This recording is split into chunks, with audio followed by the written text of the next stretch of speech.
Leviticus 19:19 says, "You shall keep my statutes. You shall not let your livestock breed with one another, or breed with another kind. You shall not sow your field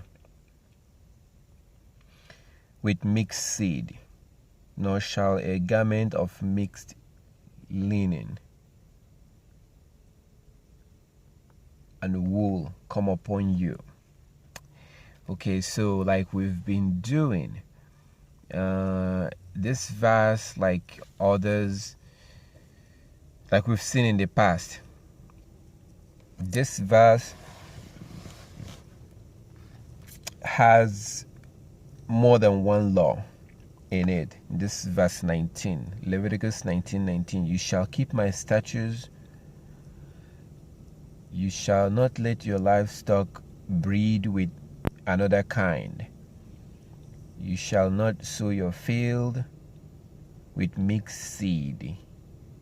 Neither shall a garment of linen and wool come upon you." So that's definitely multiple law. I see about 3, 1, 2, 3, 4. 4 laws. 4 different, in this Leviticus 19. So like we've done in the past, we may not, because we want to take it, we want to be careful. And if Yah says something, then it means something. If it says something, it means something. There's a reason why he tells us that. And so if you look at the very first thing you see there, it says, you shall keep my statutes. You shall keep my statutes. We already know why the Most High wants us to keep his statutes. Oftentimes, these things are for our own good. Often, it's for our own good that the Most High tells us to keep these laws.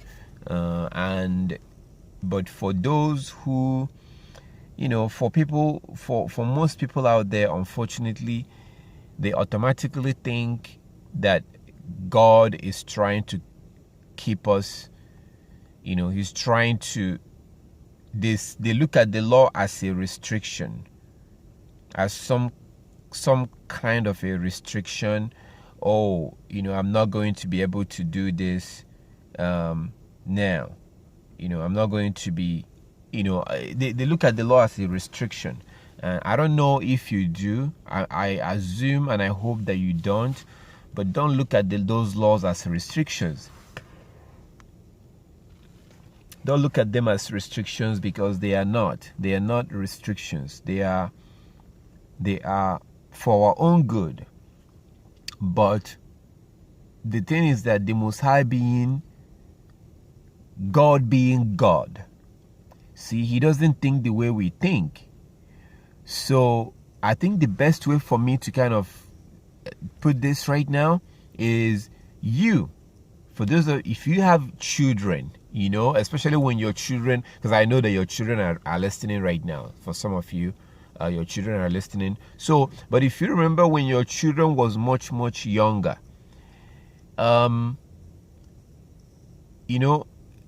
sometimes, most of the time, you think ahead of them. You think, if you tell your child not to touch something, oftentimes it's for their own good, or not to do something, it's for their own good. But they don't know that. They don't know that. They want to do exactly what you told them not to do. But you that are telling them not to do that, you are telling them that because you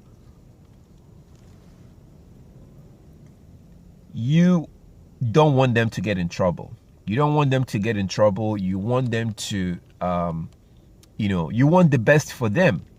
So, but they don't know that. They don't know that. I remember the stuff that happened to me when I was younger. I didn't like it at that time. But now I do like it. I like some of the tough decisions that my family had to make. If they didn't make some of those decisions, which was their responsibility, you can't just look at if they were looking at me and they are thinking, they are thinking, oh, we'll let God take care of it. Then that's ridiculous, because the God that gave you the children, He gives you, children. When the Most High gives you a child, they come brand new and they come empty. You are now supposed to teach them. You're supposed to teach them. You're supposed to fill their brain with information, and that information is supposed to come from here, according to Deuteronomy chapter 6 and Deuteronomy chapter 11. You're supposed to now teach them. So if you don't teach them, someone else will, and that's why you see the battle that you have to go through between your children and these people trying to get to your children. There's a reason for that. It's not because they care. No, because there are children that are hungry on a daily basis. There are children, like I saw one. I wish I was able to take a picture of that, because sometimes I like to show evidence of these things when I say it. I've seen, I saw a young woman once, probably in her 20s, with little kids, and they were homeless on the street in America. So do you think that those kids are going to school? No. And where she was like on the side of the road. You can tell that they woke up from there. She's like just sitting there, and her kids was just around her, like with their stuff, but bunch of stuff all around them. And I don't mean like little stuff, like bunch of their stuff. So it's clear that they were homeless. As soon as you see them, you know that they're homeless. Now, do you think that those kids are going to school? No, they're not going to school. And the government don't give a damn. So this battle is not because they care about your children. No, that's not what this battle is all about. We're still on the Yah saying, keep my statutes. There's a reason why he says to do that. So the battle to get to your kids, it's not whether through TV. See, this is coming in different ways. It's coming through TV. It's coming through cartoon. You see in cartoons how they're putting how they're putting messages in the cartoon. I don't know if you guys have seen some of those videos that people are trying to expose these things, the stuff that they do hide in the cartoons. This is all designed. So the war, when I for some of you, I know you've had me so many times saying that we're in a war. Some of you have. We are in a war. And the thing is that it's coming in different angle. So if you think that you've escaped, that you're educating your children now, and you've escaped, well, the war is still it's coming both in soft power and hard power. Like, it's coming in different ways. It's coming through TV. So you have to be careful what your children watches, what they see. When I see people, TV, they put TV in their cars. TV is in their children's room. So when the children go from their house into the car, they're watching cartoon. When they ever asked who makes those cartoons, what the message in the cartoon is all about? The cartoon should be about the law. The cartoon should be about the law. These are stuff that Yah's will I would love to get into in the future. There's a lot of stuff that we would love to do, but so cartoons should be about the law. Cartoons should be about the scripture. So there's a lot of stuff. The people that makes the cartoons that your children are seeing, these are atheists. These people don't give a damn about the law. So if you don't get anything in what I'm saying right now, know that the war is coming in different angles. So when the Most High tells us to do something, there's a reason why for that. But bringing it back to you, oftentimes when you tell your children to do something, they don't know why you're telling them not to do it. There's decisions that my family made when I was much younger. They made those decisions. I didn't like it at that time, but now I'm so glad that they did. And you will also see a lot of people that was spanked or was beaten when they were young. Of course, they didn't like it then, but now you now hear them saying that they are glad that their parents did that. Because now they've grown up and they have children. Now they looking at their children, they now see how they were when they were much younger. Because when, children think that they know it all, they think that they understood it all. They're thinking about now. But you as a parent, you've made a lot of mistakes. You've certainly done things that you would have if given another chance, you would do it a whole differently. You see, but children don't see that. They don't understand that. They haven't gotten there yet. But you as a parent, you're being defensive. You don't want them to make the same mistakes that you made. You just want the best for them. You're telling them, follow this way, follow this way, follow this way. But they don't get it that way. They don't see it. They are thinking about now. And that's the reason why the Bible and the Most High doesn't allow children to find a husband or a wife. They're not allowed to do that. Or even if they do that, you as a parent must approve it. If you don't approve it, it's not going to happen.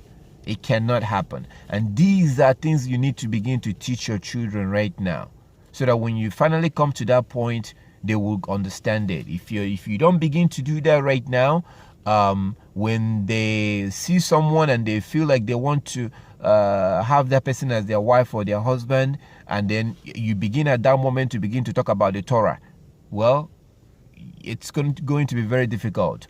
This is the time, like the Bible says, train up a child in the way that they should grow. This is the time. That's the reason why you see in the Hebrew culture, or that the Most High instituted something that is basically arranged marriage.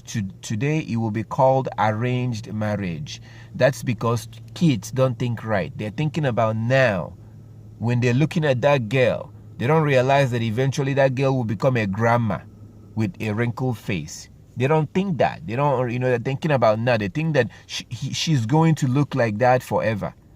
When she's looking at him, he is, when she's looking at him, she is thinking that, oh, he looks cute and he's going to remain like that forever.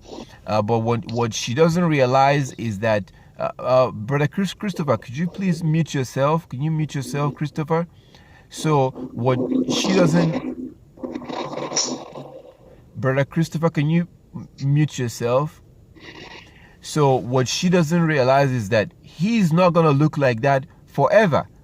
Eventually, he's going to be walking with with some kind of a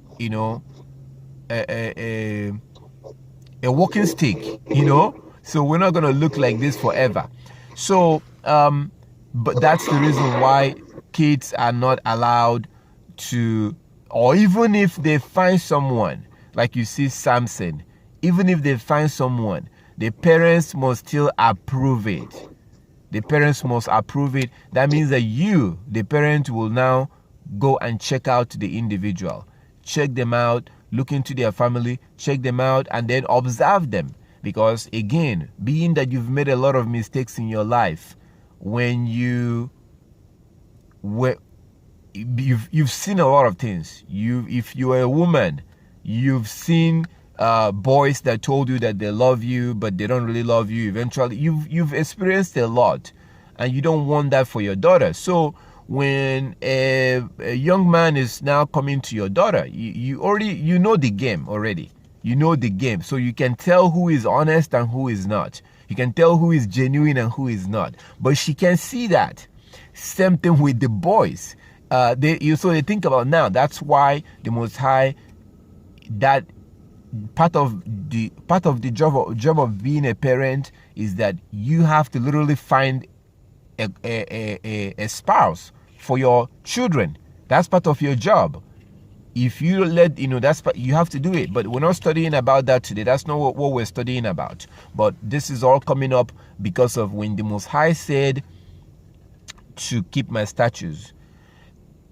For most people out there in the world right now, they see it as a restriction. They see it as that, man, what kind of God is this? That it's all about telling me what to do. It's all about telling me what to do. That's how some people think. They see the law as a burden. And that's because they are thinking like a little child. But all praises to the Most High. I'm sure that now you're beginning to see it differently. So now you're beginning to see, wait a minute, I certainly have. Because now I'm looking at, like for food, for example. If I was eating the way I wanted to eat before, man, by now I would have had some kind of a disease, because I used to eat in a very irresponsible way. I used to drink soda almost on a daily basis. I used to eat in an irresponsible manner. I used to eat a lot of junk food. So, but there's a lot of stuff I used to do wrong. I used a lot of stuff, but now I'm like trying to do things Yah's way. Now I'm seeing that it's actually for my own good. What is God going to gain from me doing it? It's for my own good. Like take Sabbath for example. I've told you guys, if you gather like we've gathered right now, just like the Most High said in Ezekiel 46 verse 1 to 3. If you gather and fellowship together with other brethren, and then you get off this phone right now and you go to your bed and just lie down and sleep from now till tomorrow morning, you're not doing anything wrong. That's exactly what Yah wants you to. If you do that, that's what Yah wants you to do. He wants you to rest. But why is that? Why would the Most High want us to rest, whether we are tired or not? Because He created our body. It's for our own good. Each time you're resting, it's good for your body. When you look at people who don't rest a lot, people who don't get enough rest, they get old faster. They get old because they're always stressed. They're always stressed. They get old much, much faster. So at the end of the day, this is all for our own good. But I feel sorry for those who look at Yah's law and think that it's like a restriction. That's how Christians think about it. They look at the law as a burden, when the scripture tells us that the law is perfect. It's perfect, it's good. But they look at it as a burden, as some kind of a burden on us, something that, and then they're like, it's like they're jumping for joy. We are under this burden, and Yeshua or Jesus came and died to free us from the law. Oh my goodness. That's ridiculous. That's crazy. Crazy thinking. That's, but again, that's because they're kind of drunk. They are drunk to think like that. Because Yeshua said in Matthew 9:13 that He came to bring sinners unto repentance. So those who are breaking the law, He came to bring unto repentance so they can stop breaking the law. So the law is for our own good. And so that's what you see in that Leviticus chapter 19. Leviticus 19 Leviticus 19:19.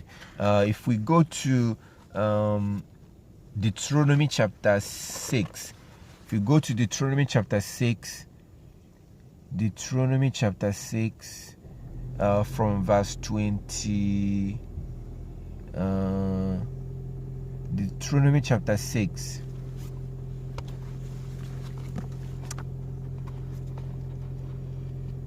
Deuteronomy chapter 6 from verse 24, but let's read before 24. Deuteronomy chapter 6.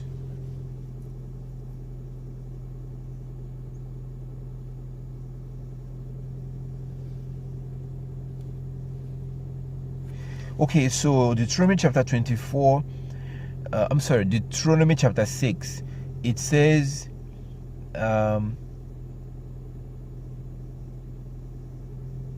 actually, let's start from verse 20. Verse 20, Deuteronomy chapter 6, from verse 20, it says, when your son asks you in time to come. So the first thing you see here is that Moshe or Moses was speaking to the Israelites when they came out of Egypt. He was speaking to them, but you see that it also applies to those that will come after them. Those that will come after them. It says, when your son asks you in time to come, saying, what is the meaning of the testimonies, the statutes, and the judgment which Yah our Elohim has commanded you? Verse 21. Deuteronomy chapter 6 verse 21. Then you shall say to your son, we were slaves of Pharaoh in Egypt, and Yah brought us out of Egypt with a mighty hand. Verse 22. And Yah showed signs and wonders before our eyes, great and severe, against Egypt, Pharaoh and all his household. Verse 23. Then he brought us out from there, that he might bring us in and give us the land of which he swore to our fathers. Now this is what we're looking for. From verse 24. Deuteronomy chapter 6 from 24. And Yah commanded us to observe all these statutes, to fear Yah our Elohim for our good always, that he might preserve us alive as it is this day.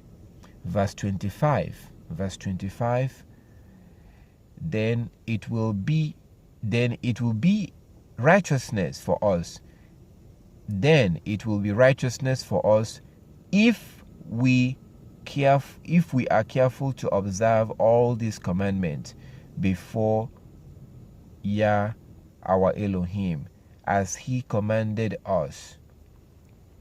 So the reason why we're reading this is because of chapter 20, verse 24. Deuteronomy chapter 6, 24. It says, and Yah commanded us to observe all these statutes, to fear Yah our Elohim for our good always, that he might preserve us alive as it is this day. So this is for our own good. The laws and the commandments is for our own good. Think of those who eat unclean food, for example. I heard about a man that when he eats pork, he will begin to have a tumor. Something will begin to grow right here behind his head. And then he didn't know that it was because of the pork. He didn't know. But then he noticed that when he stops eating pork, that thing will begin to go away.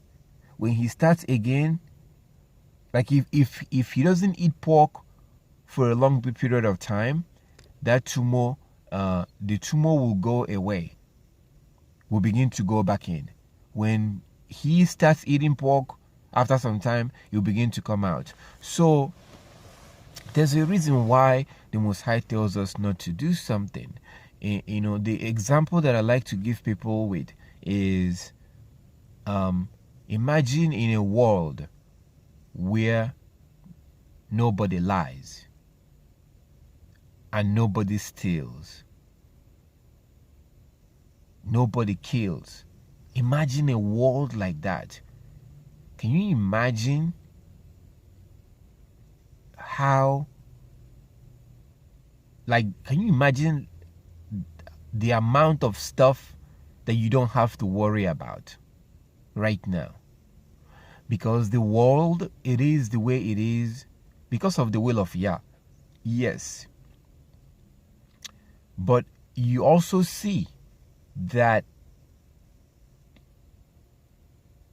there's a lot of stuff going on in the world. You know, yesterday I heard about a guy that stabbed his father to death. And this wasn't by accident. He was having problem with his father and his mother because he supports the current president of America, and there was some problem between him and his family. I think they disagree with him or something. But how the hell can somebody kill their parents for something like that? Like, how is that possible? And so his mom called the police, and so he got very angry. And his reason was that he was saying, according to the 911, you know, when you dial a call, like, it's kind of like if somebody comes into this place right now and they begin to talk to me, you will most likely hear them.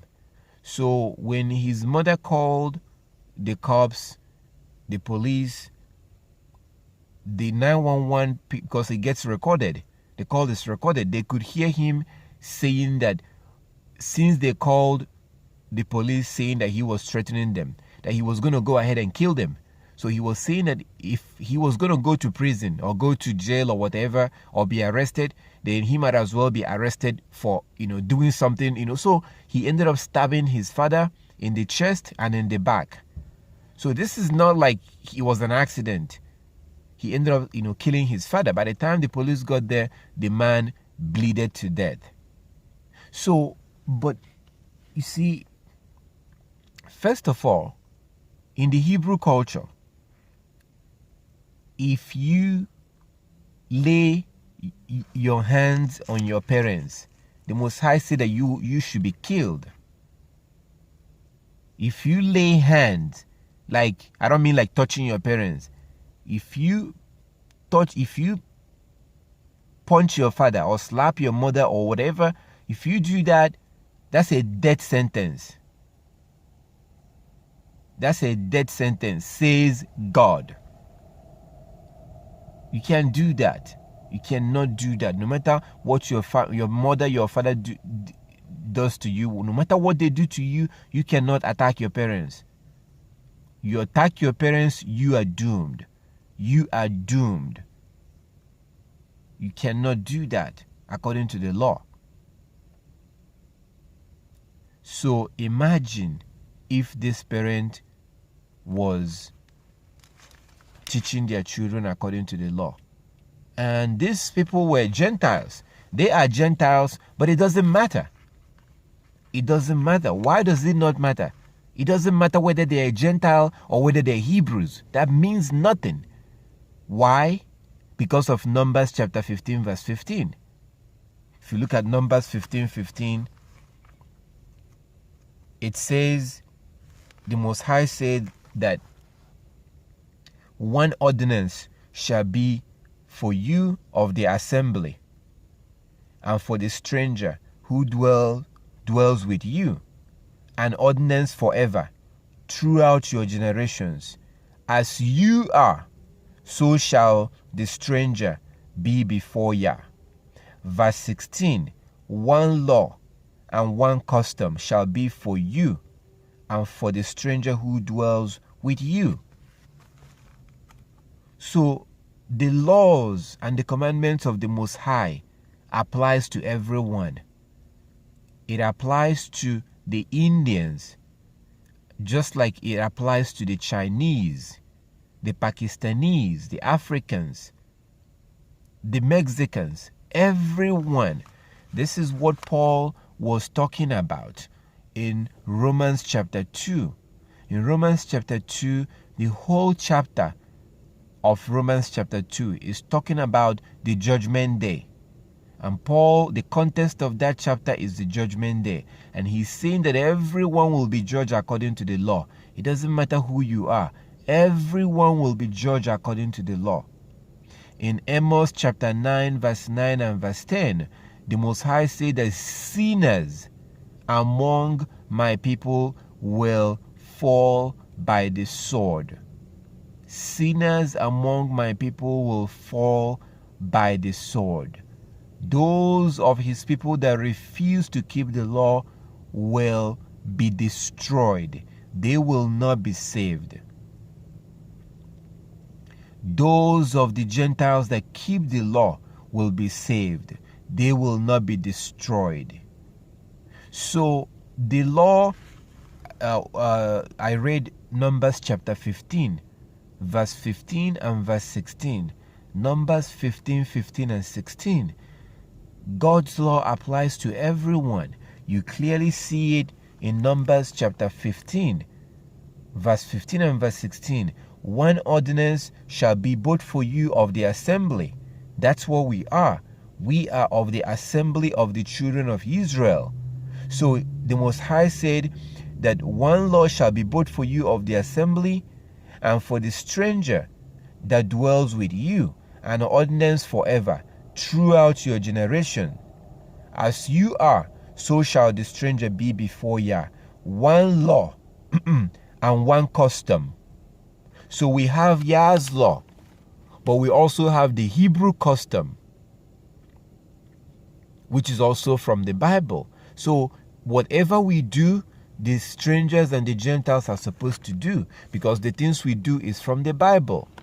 So when all is said and done, that's why you see that those who will be allowed into the kingdom are those that kept the law. Yeshua tells you that in Revelation 22:14.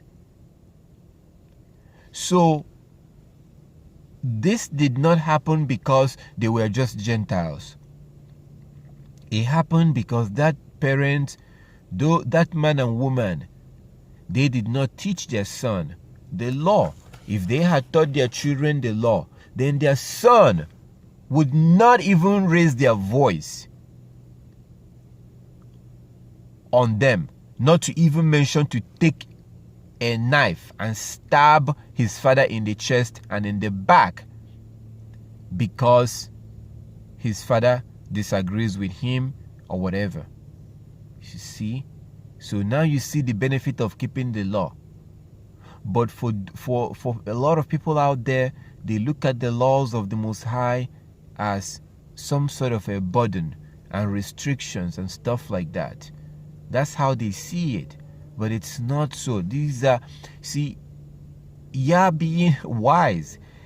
If you see the benefits of keeping the law, then what? Then what?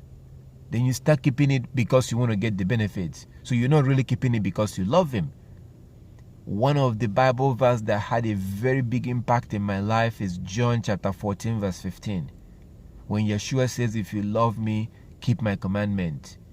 It had a very big impact in my heart, because it really affected the way I saw the law and the way I still see the law.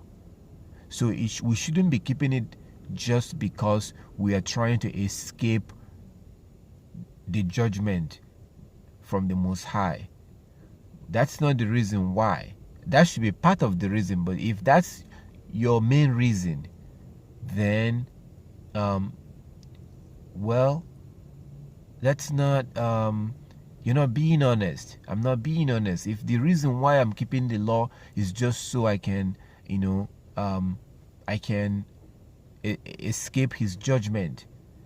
John chapter 14 verse 15. John 14:15.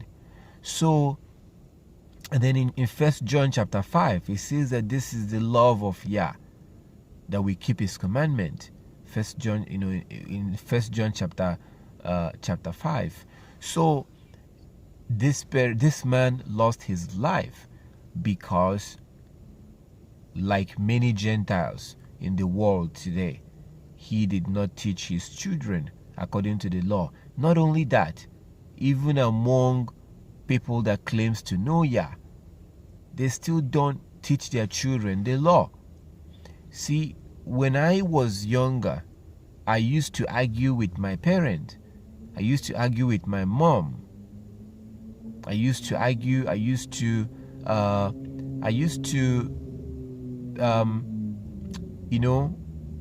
when I disagree with my mother, I show it. I show that disagreement. I used to act like that. But when I saw in the scripture where Yah now say that you must honor your father and honor your mother and your father, when I saw that,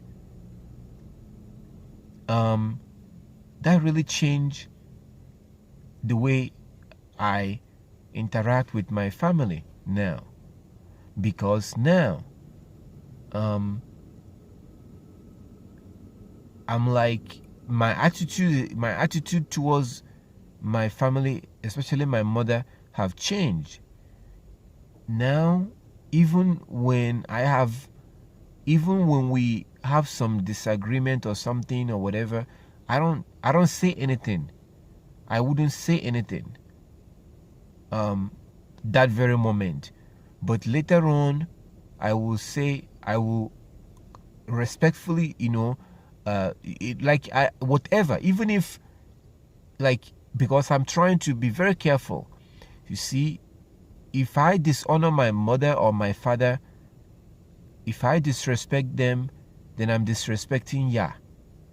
You can't talk back at your mother or your father. You can't do that. No matter what, you can't do that. Just keep quiet. Don't say anything. No matter, you can't do that. You cannot disrespect your family, your mother and your father. You can't do that. That's against the law. Even if they are wrong. So let's say you're keeping the law, they are not. You still cannot disrespect them. You can't talk back at them. You can't raise your voice at them. And yet we see that today. You see children fighting their parents. That's an abomination. Abomination in the sight of the Most High. You can't even raise your voice on your parents. You can't do that. So, but we now see children killing their parents.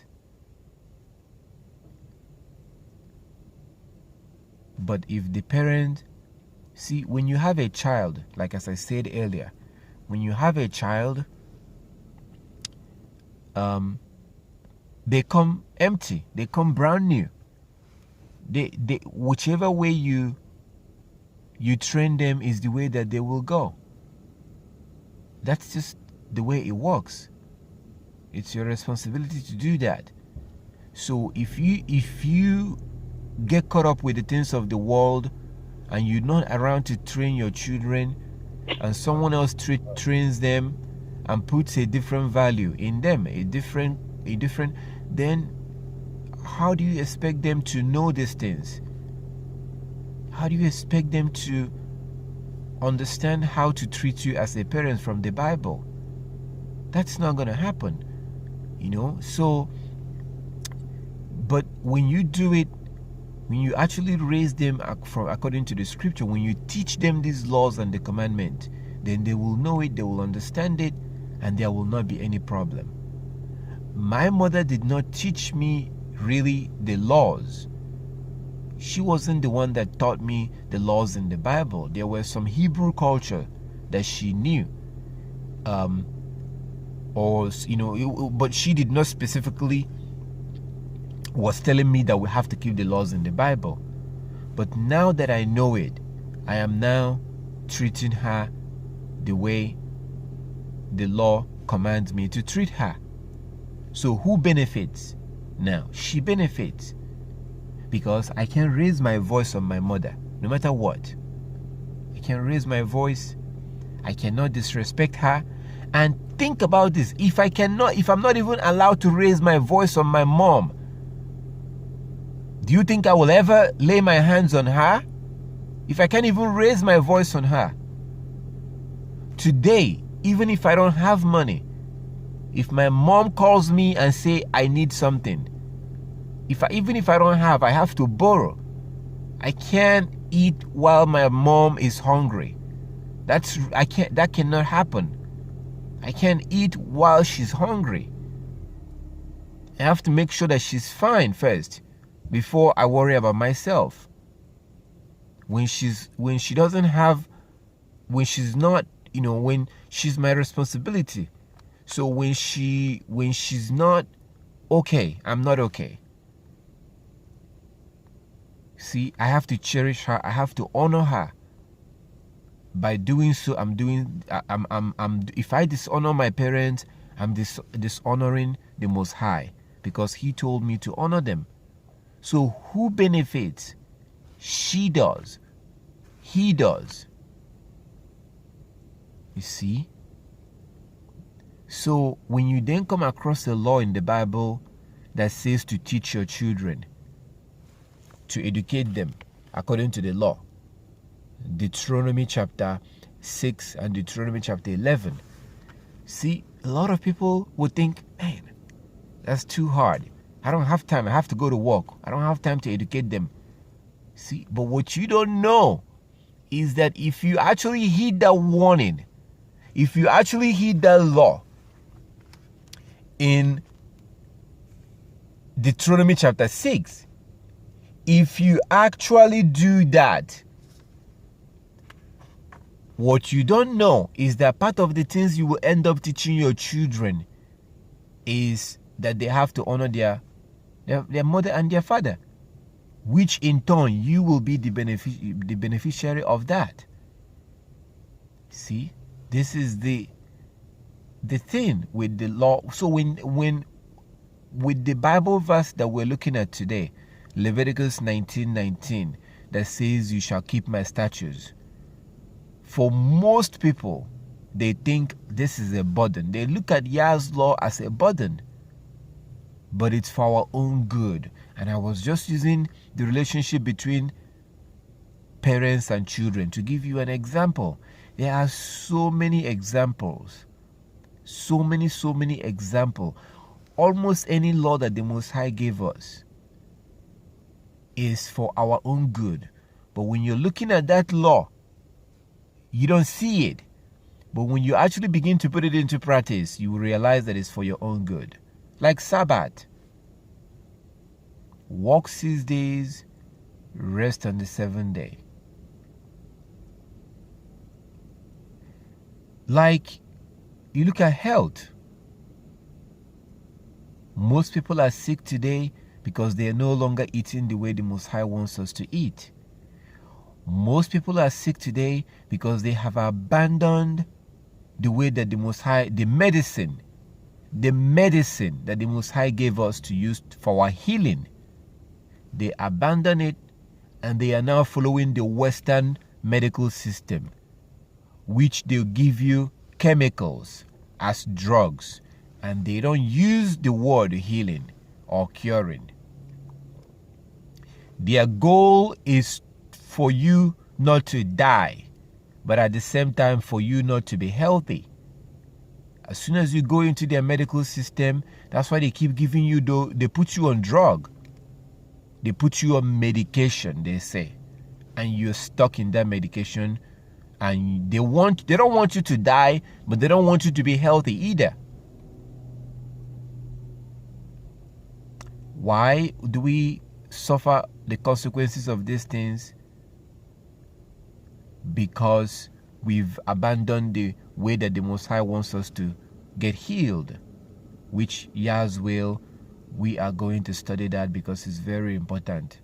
We're going to study that here soon, because that will be very helpful for your life and for your health if you understand the way He wants you to, the kind of medicine He wants us to take and the way He wants us to eat. Like as I've said in the past, your body is like an engine. This is like an engine. That's the reason why if you stop drinking water right now, if you stop drinking water, if you don't drink any water today, you're not going to die. You will not die today. But if you stop drinking water, you don't drink water today, you don't drink it tomorrow, you don't drink, and then you just keep, if you eventually within 4, 5 days, 6 days, eventually you're going to collapse. Eventually you're going to break down. Same thing with food. If you don't eat anything today, you're not going to die. But after 6 days, 7 days, 8 days, 9 days, eventually you're going to collapse. You will no longer have energy. Why? Because that food and water, these are like, like when they put engine oil or fuel in an engine. These are things that keeps you going. But the water and the food that comes into your system matters. If you're putting something that is not supposed to go in there, it will eventually affect you. So there's a particular way that the Most High wants us to eat. I don't hear much of that today. I don't. And that's the reason why I really I can't wait for us to get to that, so that you can see from the Bible the way that the Most High wants us to eat. Because if you do, and the things that He wants us to eat, and the way that He wants us to, the things that He wants us to take as medicines, if we happen to be sick and things like that. If you eat the way He wants you to eat, you will less likely be sick. You will most likely not be sick, and you will live long. You will most likely live long, meaning that you will not die. The cause of your death will not be disease or anything like that, which is the main cause of death today. You look in the Bible, you see people getting ready for death. You see people who get ready, like they literally they just wait for death. Like they begin to plan. Okay, I know the time is almost here. They begin to plan, divide their properties and do stuff. And sometimes, their family members will come and wait, so you see people preparing for death in the scriptures, but you don't see that today. You no longer see that today. People prepare, even those that their family member knew that they were going to die. Those people are dying because of a disease.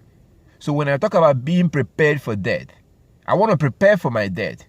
I want to prepare and make sure I put certain things in place and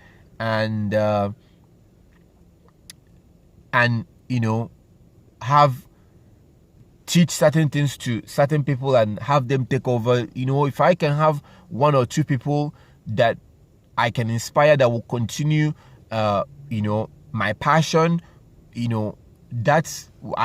so you see people doing that. But at the same time, I know it can also happen today.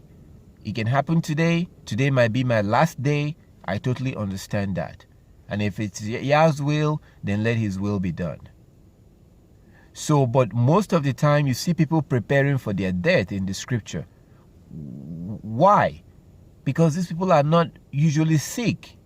They don't get sick, even our great-grandparents and if you remember your grandfather and your grandmother, for those that was fortunate enough to see your grandfather and your grandmother, these people were sick. They were not sick. My grandfather certainly died at the age of about 102. And before he died, we already knew. I wasn't really that much sad because we saw it coming. We saw it coming. It just got to a point that he came to a point that he just laid in his bed and he was no longer talking. He was very old at the age of 102. So that's the way it's supposed to be. That is the way it's supposed to be. But if we continue in the road that we're heading in today, if we continue eating the way we're eating, that day will not come, unfortunately. Because like your children, your body, like when Yah gives you children, when you have children, it's kind of like your body too. When, you get it and it's fine. But the things that you put in matters a lot. It matters. The things that goes inside you matters a lot. So if something good is going in, then you will most likely not be sick. If something bad is going in, you will most likely be sick. So all these things are for our own good. The Most High wants us, when He tells us to keep the law, it's for our own good. It's not for just to put a restriction on us and just, so we don't have to be like other people. And if you remember how you used to think when you were a child, if you remember that when you were much younger, when your mom and your dad is talking about you getting home early, when they don't want you to go out at night, you know how you used to feel about that. You would rather want to come back home really late. There's a lot of stuff that you want to do, but you felt like your mom is just getting in your way. You feel like your dad is getting in your way. That's how you felt. But now, now you're thinking about it differently, because now you know that, it's kind of dangerous for your child to be out there at night, because there's a lot of crazy people that comes out at night. There's a lot of crazy people that sleep in the daytime. In the daytime, they're sleeping. At night, they just come out because it's easier. A lot of evil and crazy people come out at night because it's easier to get away when they do something wrong, when they rob someone, when they're running from the police. They will rather run at night than in the daytime because it's easier to get away at night. So that makes them to just stay home in the daytime and then come out at night and looking for who to rob and who to rape and who to steal from. Evil things are most likely to happen at night in darkness. So you wouldn't want your children to be out there at night, but they don't understand that. They don't understand it when you're trying to get them not to go out at night and things like that. They think that you're just trying to put restrictions on them.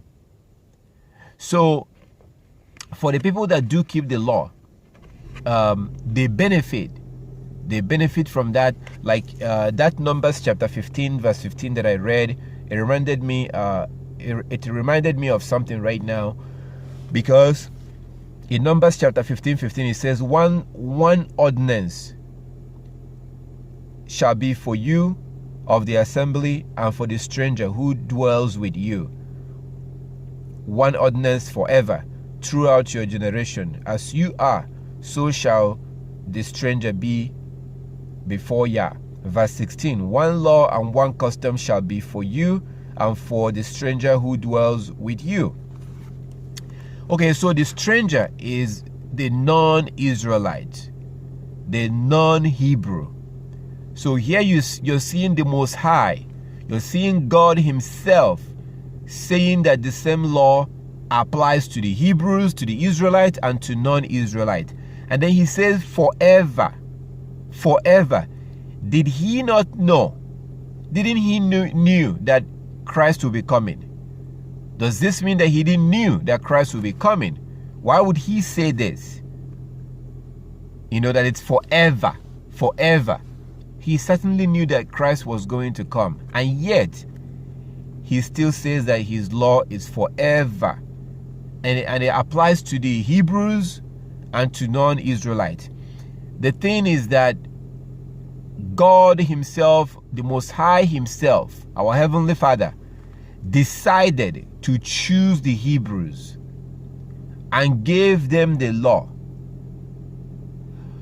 It was His will that the Hebrews would then teach the non-Hebrews. He chose to do that. That was His will. That's the reason why the Hebrews got the law first. It doesn't mean that the law only applies to them, like you will hear some Hebrew Israelite tell you today. Sometimes they will you will see a non-Hebrew, a Gentile, that will come up to them and say, that you see them kicking them out. No, this isn't for you. This isn't for you. That is absolute ridiculous, because he totally ignores Numbers 15, 15, and 16. So the non-Hebrews are required to keep the law. They have to keep the law. And that's why you see in Isaiah chapter 2 that in the future, the the Gentiles are going to be going to the Hebrews. According to Isaiah chapter 2, they're going to be going to the Hebrews for the Hebrews to teach them the law. You see this in multiple places. Isaiah chapter 2, Micah chapter 4, verse 1 to 3, Jeremiah chapter 16. Jeremiah chapter 16, you see it in these chapters that the Gentiles are going to, because that's the will of God. That's the will of the Most High, that the Hebrews will teach the non-Israelites. And that's why you see in Matthew chapter 10, when Yeshua Christ sent out his disciples, what did he do? He says to them, do not go to the Samaritans or to the Gentiles. Don't go to the Gentiles or to the Samaritans. Go to the lost sheep of the house of Israel. Go to them and teach them. Go to them. Then eventually, afterwards, he now sent Paul to go to the Gentiles. And you see Paul went straight to the Gentiles. Look at the places that he went to. Ephesus, Corinth, all these places that he went to. Rome. Paul lived in Rome for about 2 years, according to Acts of Apostles. Yeshua told Paul to go, because even initially Paul stayed in Jerusalem. He stayed in Jerusalem even though he was specifically chosen to go to the Gentiles. He didn't go right away. He stayed in Jerusalem, and Yeshua appeared to him in a dream and told him to go to Rome. Paul went to Rome. He lived there for about 2 years, teaching the Romans the gospel and the law. So why did he have to do that? Because there was a prophecy. You will see a prophecy there's a prophecy in Isaiah. I've shown you guys this prophecy in the past. There was a prophecy in Isaiah chapter 60.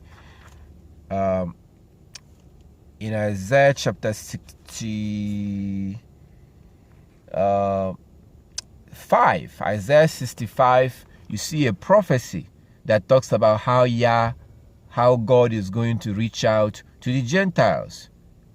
In Isaiah 65, it talks about how he's going to reach out to the Gentiles. And the Most High had to fulfill that word.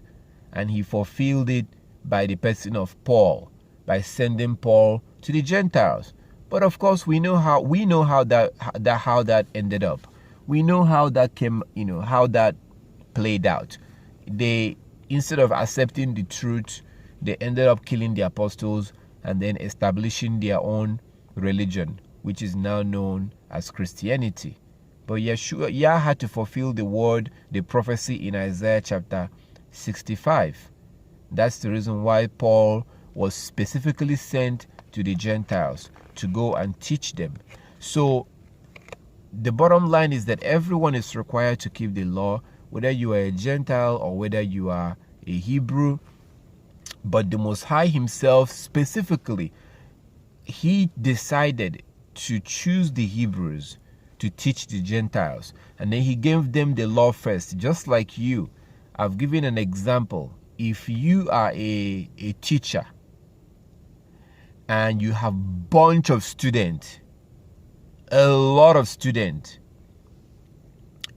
and you decided, okay, I'm going to choose 5% or 10% of these students, and then I will teach them, and then let them teach the rest of the students.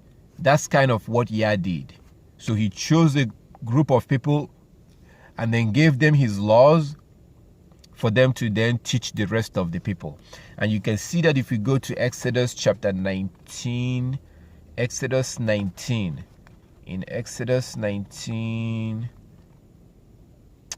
verse 1 to 5, or actually verse 5 and verse 6, Exodus 19.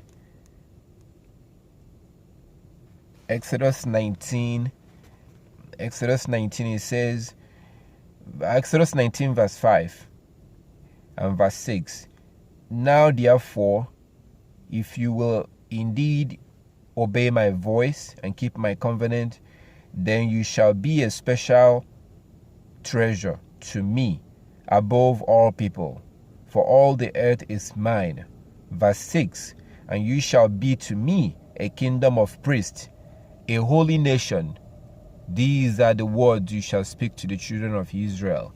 So he says that if you will keep my command, you will be a special treasure to me, a kingdom, you will be a special treasure to me above all people, all nations, because he says, for all the earth is mine.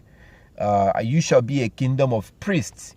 When you come into the 12 tribes of Israel, you have the Levites, who are the priestly. They are the priests. They are the ones that it was their job to teach the Israelites. So the Most High chose the Hebrews, the Israelites, to teach the rest of the world. So that's the reason why the law was given to them. It's not for them to only keep the law, but to teach. So the law applies to everyone. You will also see in Exodus, Deuteronomy chapter 14. Deuteronomy 14, from verse 1. Deuteronomy 14, verse 1 and 2. Deuteronomy chapter 14, it says, You are the children of Yah, your Elohim. You shall not cut yourselves, nor shave the front of your head for the dead. Verse 2, for you are a holy people to Yah, your Elohim, and Yah has chosen you to be a people for himself, a special treasure above all the peoples who are on the face of the earth. So, but why did he just choose the Israelite? He chose them to teach the rest of the nations, not just to just be chosen. No. So at the end of the day, the law applies to everyone. That's the whole point of choosing the Israelite. He only chose them to teach the rest of the nations. That's the main reason why. So again, if everyone, including the Hebrews and the Gentiles, will keep the law, we will have a perfect world. We will have a perfect world. We don't have to worry about a lot of stuff that we have to worry today. So the laws and the commandment of the Most High is for our own good. When he says, you shall keep my statute, like we saw in Deuteronomy chapter 6. Deuteronomy 6:24. Deuteronomy 6:24, it says, Yah commanded us to observe all these statutes, to fear Yah our Elohim for our good always, that he might preserve us alive as it is this day. So this is for our own good. And if you begin to really look at all these laws, like for example, Yah say that we can drink. It's okay to drink, but we're not supposed to get drunk. But you know what happens when people get drunk? You know, when you're drunk, you don't know yourself. Like you're not in control of yourself. So even though Christianity teaches that we're not supposed to drink, no. You go to Deuteronomy chapter 14. In Deuteronomy 14 from verse 22, you clearly see that we can drink alcohol. There's nothing wrong with that. God himself tells you to buy alcohol, during the feast, but he talks about buying strong drink. So Deuteronomy chapter 14.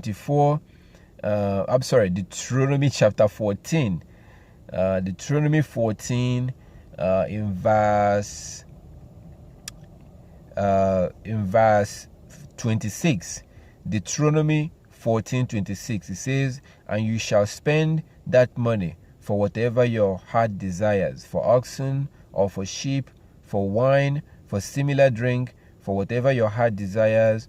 So the Most High, we can drink alcohol, but not no, if by the way, this is talking about tithes, paying your tithes, the 10% of your produce. So, but the question is, why is it that we can drink alcohol, but then he said don't get drunk? Because of the consequences. What happens when you're drunk? I have seen, pictures of, when women, I think there was this European country where they now kind of they made it illegal. There was something going on, something very bad going on, because a lot of women I forgot the name of that country, a small European country, where women, they get drunk and then they'll fall on the street. So their government was trying to find a way to stop it, because women will just pass out on the street. This was happening mainly to the women in that country. I forgot the name of this small country. They will just pass out on the street. They will get drunk and they pass out. Now imagine what happens when a woman goes to the club and drink and wherever she get drunk and then passes out. When she passes out, that she doesn't know what's going on. That's not good. People can rape her. So when a man is drunk, a lot of bad things can happen. So that's why the Most High said that we shouldn't get drunk. And anybody that gets drunk will not be allowed into the kingdom of heaven, according to the book of Revelation. So, but again, the point is that everything that Yah has told us to do is for our own good. Everything is for our own good. But today, we have a problem. We have a situation where most of the things that we do today are no longer the things that he told us to do. Majority of the things that we do today are the things we learn from the Gentiles. Everything, heck, even our names come from the Gentiles. Even our names today. So a lot of stuff we do today, and many of them we don't even think about. There are many, many things that you haven't even thought about that you do that is not according to the will of Yah, but according to the will of man, according to the will of the Gentiles. These are things we have to get rid of, those ways. Like for example, you look at Jeremiah. If you go to Jeremiah chapter 6, Jeremiah 6:16, chapter 6 from verse 16. Jeremiah chapter 6. So because we've gone so far, and actually we didn't really go far. The thing is that we were born into a system that is lawless. We're born into family that is lawless. We're born into by a mom and dad that were lawless. So we're born into this already. It's not like we're keeping the law before and then we stop keeping the law. No, we're born into a lawless system. So if you look at Jeremiah chapter 6 from verse 16, Jeremiah 6:16 to 22, it says, "Thou says, Yah, stand in the ways and see, and ask for the old path, where the good way is, and walk in it." Jeremiah chapter 6 verse 16 to 22. Thou says, Yah, stand in the ways and see, and ask for the old path, where the good way is, and walk in it.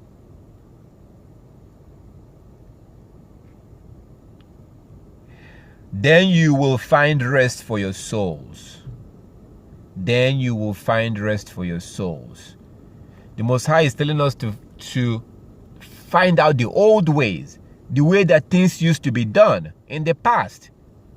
Because certainly, I grew up hearing something called the modern day. People will often say, oh, this is modern day. This is modernism. The new millennium. And when I think I used to think this way too. So the idea is this, that we're supposed to be moving forward. So if you talk about doing things, if you dare say that this isn't right, this is not what we used to do, people will kind of attack you, like psychologically. They will attack you psychologically and verbally by saying that they will react as if you're trying to go backwards.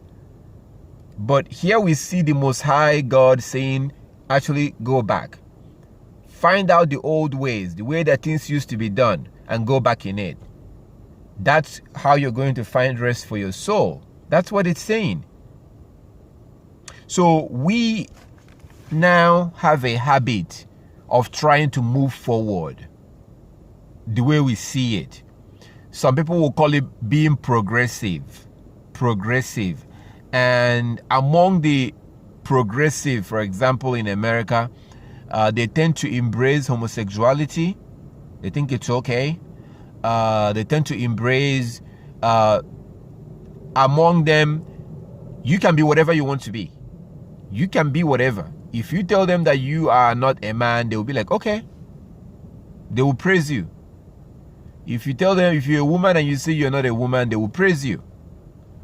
And they are known as the progressives. And these are people that write the movies that you watch. These are people that write the news that you're listening to. These are things that actually does stuff that influences you and your children. So I'm not making this up, by the way. This is true. The writers and the producers and why am I talking about movie? Because these things have an impact on you. It shapes how you see things. That's the only reason why in America, for example, homosexuality 20 years ago, it wasn't something that people talked about in public like that. But all of a sudden, within the last 10, 15 years, we've gone from people being ashamed to talk about this to going to the point that it's basically forced upon you. Going in Europe now, that your children will now have to learn how a man can use condom to have sex with another man and stuff like that. That's how within less than 20 years. How did that happen? Through the media. So, but the thing is, the people that write those things are progressives. These are not people that care about the Bible. So, and when we then watch those things that they are producing, those films and the music that they write, when we then watch that, I'm going to ask you this, and this is going to be for sometime for a similar, for a different study. But please, from now on, pay attention. Whether you are in a store, whether you are in the store, wherever you are, and you hear music, please pay attention. And I want to see if you'll be able to pick this up. It doesn't matter where you are. Whether you are any country, wherever, I know we're in different places, but I want to give you an assignment. Wherever you are, in a car, wherever, when you hear music, please pay attention and listen, and I would like you to take note of who is being talked about in that music. I'm sure that you probably haven't noticed this before, but now you begin to look for it. Now that it kind of like it will be in your mind now. But pay attention and see who is being praised in that music. Begin to pay attention wherever you are. I know sometimes you walk into a store, music is playing. Anywhere, any kind of music, I don't care. Any kind of music. Please try to remember and keep note. Just when you hear a song today in the world, try to see what does, try to listen and see what that music is talking about. Whoever is singing, the voice you're hearing in that song, begin to keep note of the songs you hear, what they're saying in that song. If you pay attention, you're going to see a pattern. It's typically praising or talking about someone or talking about something, but I'm not going to give you the answer because I want you to observe it yourself. And regardless of where you are, it doesn't matter. So do that if you can, please. But those that produce these things, when you see in America, the music industry in America, there's something very, very shocking, which shouldn't be for those that really understand what's going on. There's the two guys in America that write most of the songs. See all these famous musicians that you hear, majority of them don't write their song. There's the two men that you've never even heard of. People don't know about them that write these musics. They write it and then they give it to these musicians. These musicians will then sing it. So that's how it works. But we're not studying that today. When we study it, I will give you information on those. But there's a reason why it's happening. So the point is, why are we on this? The point is that Yah is telling us to go back to the old ways. You know how old ways, how grandma and grandpa, the way they used to do stuff, the way that things used to be done according to the Bible. That's what the Most High is saying. But we don't want to do that. Today we've been taught that, we're supposed to move forward. We've been taught that we're supposed to progress is getting rid of our culture and adopting Western culture and moving forward, and whatever goes. If somebody comes and tells you that they are a lesbian, then you praise them. That's what we consider to be moving forward, because we've been brainwashed to think that these things are supposed to be happening because we are in a modern day. So which is wrong, according to the Yah's word. Yah is saying no, go back to the old ways. And he said in Jeremiah chapter 16, Jeremiah chapter 6 verse 16, thou says here, stand in the ways and see and ask for the old path where the good way is, and walk in it. What does it mean to stand in the way? Stand in the way and ask for the old path. So what Yah is talking about here is for you to ask for the old path. So because you don't know the old path. If the people that he was talking to knew the old path, he wouldn't be saying it. And he's going to tell us what the old path is. He will tell us in this place that we're reading right now. But he's saying stand in the way and ask for the old path. When you got on YouTube and was trying to find out the truth about the Sabbath, you were standing in the way and was trying to ask. That's how you were here today. That's what that is like a metaphor. That's what Yah is talking about when he says to stand in the way and ask for the old path. Because when you are inside your house, you're inside your house. When you come outside, you begin to see people. What do you see when you come outside? You begin to see all kinds of people. Black, white, yellow, brown. You begin to see all kinds of people. Now, if you're looking for something, are you going to see that thing you're looking for on everyone that you see on the road? No. Because you're seeing all kinds of people. Same thing when you go online. When you go to Google. That's like you're visually in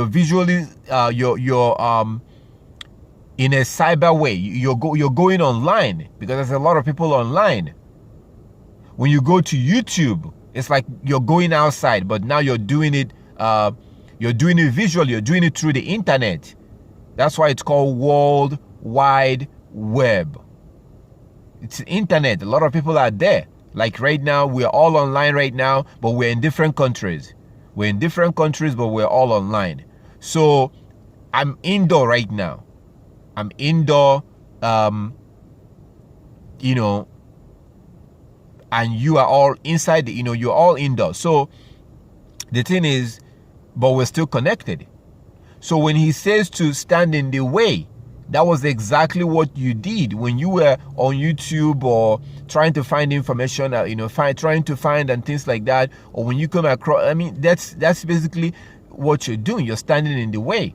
So, and then he says, stand in the way and ask for the old part. Ask for the old part. Because you realized that something is wrong with Saturday and Sunday worship. You knew that something was wrong and you wanted to find out the truth. So you were asking, and when you saw the truth, you knew it. There's no the truth cannot be explained, and then you don't understand it and you don't get it, and you just know. When you see the truth is the truth. The truth is usually not complicated, very simple. And once you see it, once you hear it, you know, oh yeah, this makes sense. This is it. That's the way the Yah's truth is. So he's saying, stand in the way and ask for. That means that you don't know. You did not know. You didn't know that old part. But now he's saying to stand in the way and ask for the old part. And then he says to walk in it. So it's not only finding out the old part, but when you find out the old part, you are now supposed to walk in the old part. That is something for my life. If you begin to look at my videos, some of the early videos that I uploaded, you will certainly see that my dressing have changed. So you will see, so every day I grow and I want to grow. I want to learn from the scripture. I want to learn. That's my desire. I'm a student of the Bible. I want to learn every day. I want to grow, but not only to ask for the old part, but also now I have to walk in that part.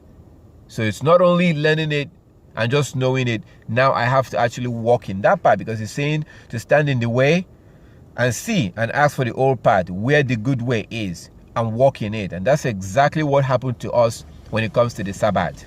That's exactly what happened. We knew that something was wrong with the way we were doing it, and then we asked for the old ways and we found it, and now we're walking in it. That's what the Most High is saying. Then he said, then you shall find rest for your souls. And I can tell you for sure, I have definitely found rest for my soul. I'm so happy, and I'm not just saying it just to what's that word? I'm not saying it to just like kind of make Yah feel good. I'm not saying it to make Yah feel good or whatever. No, I'm so glad I'm keeping the Sabbath. I'm very happy. So I've found rest for my soul. And Yah's will, if Yah finds us worthy, we will also be among those that will be able to make it, and have that everlasting rest for our soul. So it says, but they said, still on Jeremiah chapter 6 verse 16, but they said, we will not walk in it. We will not walk in it. So I'm going to read everything together. That says, stand in the ways and see and ask for the old path, where the old way is, and walk in it. Then you will find rest for your souls. But they said, we will not walk in it. That's what the Israelite was saying. That's what they were saying, and that's what our family members are still saying today.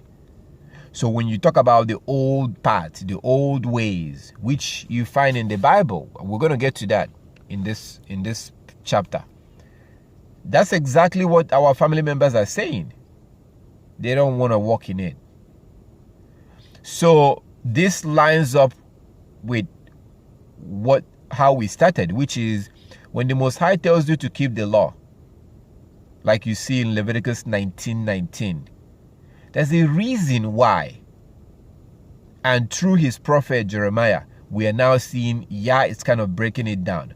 In the Torah, he says keep the law. But now we are fortunate enough that the Most High is telling us why we should keep it. because it's for our own good. And I've given you an example. There's so many examples, my brothers and my sisters. Like I was telling you guys, if you do arrange marriage for your children, at the end of the day, you, the mother or the father, especially the mothers, especially for you guys, the women, because for us, the men, if our daughter-in-law is acting up, we kind of see things differently from you guys, because you tend to be attached to your children more than us. We're not that much attached. Mothers tend to be have much closer relationships to their children than the fathers. For us, we're there, we love our children, but not as much as the mothers. So if your son gets married and she marries the wrong girl and she brings up confusion and problem into your family, you, the mother, will feel the pain more than your husband, more than us, the men. We'll hear about it and like, okay, but you, because you have much more emotion, you're much more emotionally attached to your son than us, the father, are attached to our sons. Because at some point we begin to see our sons like a man, because we are men. I am a man. If I have a son, he is a baby, but eventually he becomes a boy, and eventually he becomes a man, and I want to train him to be a man. I don't want my son to be a boy for the rest of his life. I want to train him to be a man, a real man of Yah, a real man, strong spiritually, psychologically, mentally, emotionally. So we tend to see our boys as a man eventually, because we want them to be a man. So we tend to see them that way. But you guys, for women, see them a little bit differently. And also, this is a child you carried in your stomach for 9 months. It's a child you had in your stomach for 9 months. So, that bond is there forever. That love is strong. It's strong and powerful. So, when you then have your son, when your son gets married and brings in the wrong person into the family, you will feel the pain. You will be stressed out more than your husband. So the thing is, if it's done Yah's way, if it's done the old way, then the right girl will come into the family and you don't have to go through any stress. These are benefits that comes when we follow Yah's way. But the people are saying today, most people today, they say that they don't want to walk in the old way. They don't want to walk in the old way. They said it. We are seeing it ourselves today with our family members and our friends. They don't want to have nothing to do with the Sabbath or keeping the law. I can't even point to the people that lived in the past. This is something that we see today. They don't want to do it. They said no. Verse 17, Jeremiah chapter 6, verse 17. Jeremiah 6:17. Also, I set watchmen over you, saying, listen to the sound of trumpet. But they say, we will not listen. I set watchmen over you, saying, listen to the sound of trumpet. They said they will not listen. What does that mean? Typically, there are people whose job is to warn the people. So, to warn the people, Yah is kind of using, this is a Bible prophet, this is prophecy kind of, this is Jeremiah. So this is how it usually goes in Jeremiah. As I always say, the law is clear. Leviticus 19:19. Leviticus 19:19, you shall keep my statutes. It's clear, very clear. There's no but, there's no plus and minus. It's very clear.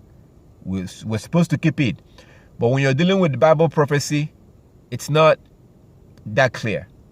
You should know that by now, because we've gone through this many times, in terms of for you to see from the Bible that the Most High, the Bible prophecy is not really meant for everyone.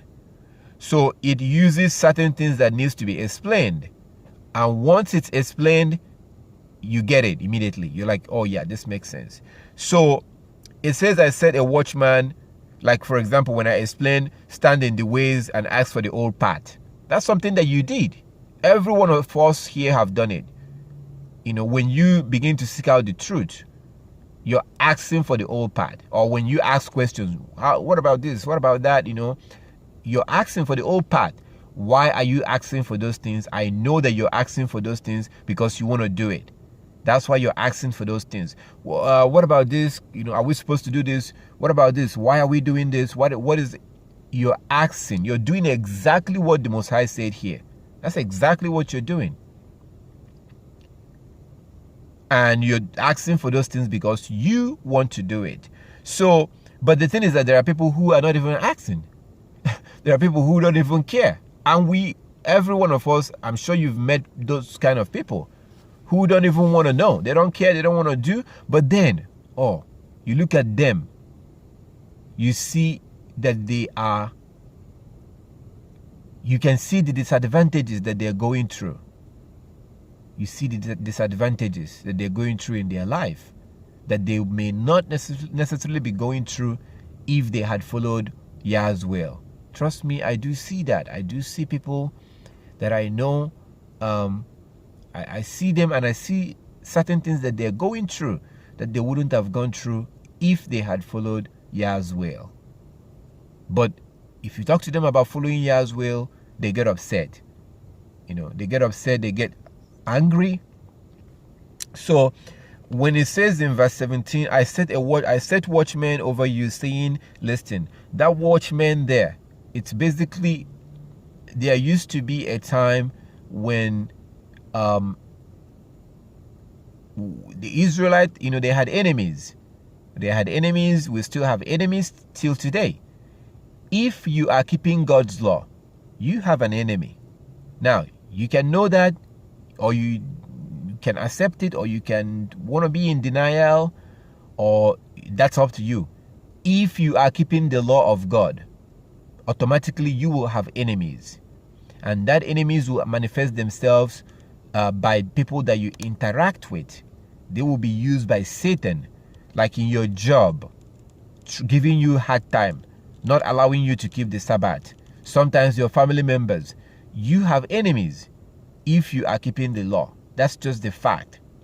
So, and they will attack you in different ways and in different forms. So, the Israelites, they had enemies. So what they do is they have a tower. They have somewhere, where people will watch and make sure that, if they see something, they warn the people that, the enemies are coming. Because it's not like today that people will come in with a fighter jet or something. Back then things were a little bit slower. The way that things happen, things were slower.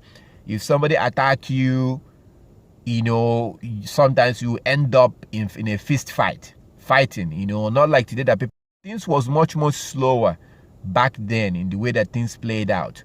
But they do have watchmen that watches and warns the people. They have that physically, but they also had it spiritually. People like Ezekiel, people like Jeremiah, people like Isaiah. These are people that warns the people. What happened to Jeremiah when he went to the temple and stood in the front of the temple to warn the people? When he began to warn them that Yah would destroy Jerusalem and Yah is going to destroy them and they got upset. They got very angry and they wanted to attack him physically. They said to him, how dare you say those things against our land? How dare you say that? So they didn't give a damn about what he was saying. They don't care where he got his information from. They are so angry that he was saying that the land is going to be destroyed. They totally ignore where the information, they don't even care. So people like that, like Isaiah, Jeremiah, Ezekiel, these are the watchmen.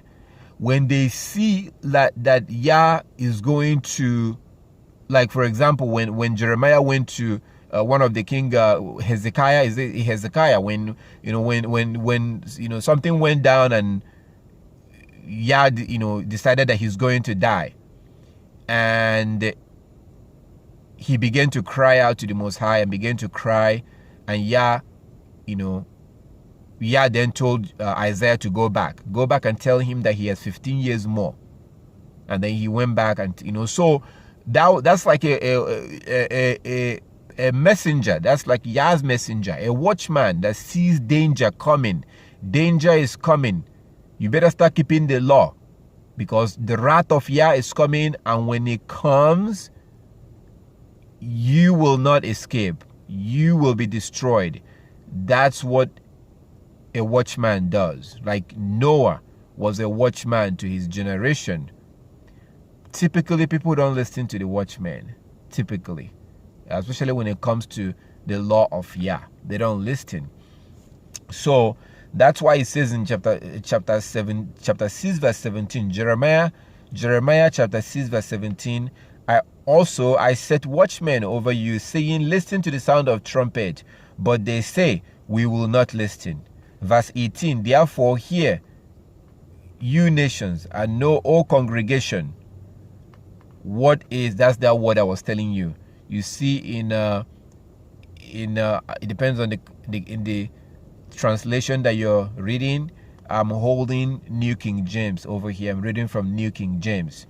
So you see that in that place that we read earlier in Deuteronomy chapter 14, Numbers chapter 15. Numbers chapter 15 verse 15 and verse 16. I'm sure you probably see this in King James also. It talks about the assembly.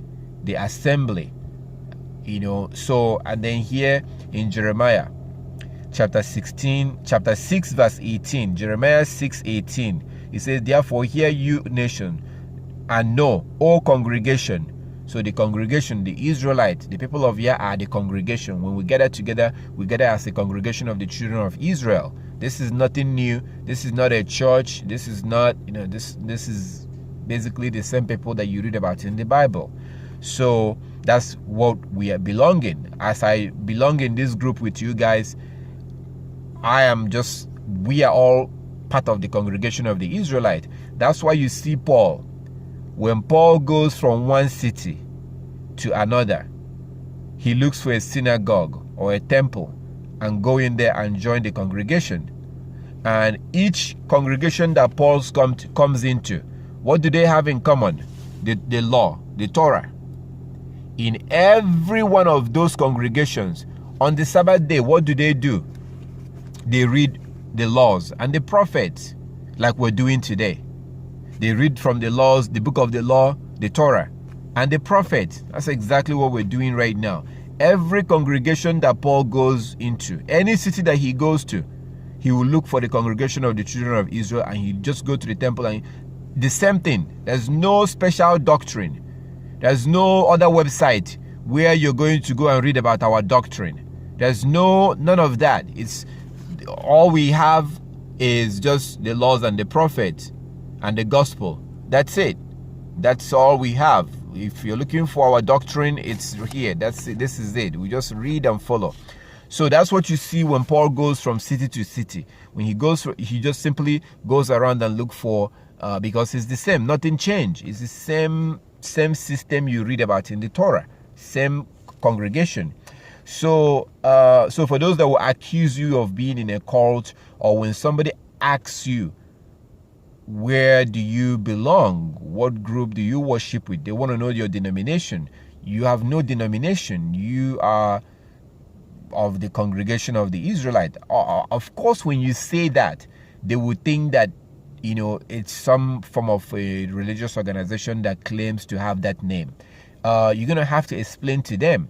You're going to have to explain to them that, you are worshiping with other Israelites that are in different parts of the world, and it's the same congregation that they read about in the Bible. This is nothing new. It's not an organization. It's not a church. It is not a church. It's basically. So you're going to have to explain, I hope you will have enough time and be able to explain it when people do ask you what you are involved in, what, the group that you're worshiping with or you're fellowshipping with. So you basically tell them it's the same congregation that they read about in the Bible, same thing. It's just that, like it says that, I give you the laws and the commandments. If you keep it, then you stay in the land. If you don't keep it, I will scatter you in the four corners of the earth, and then eventually I will gather you together. What does that mean? So he scattered them thousands of years ago, and he said that he will gather them. Was Yah going to gather the same people that he scattered? Yes and no. The people that were scattered. They lived, they come to the end of their life, they die. But they had children, and then their children will have children, and then their children will have children. Their children will have children.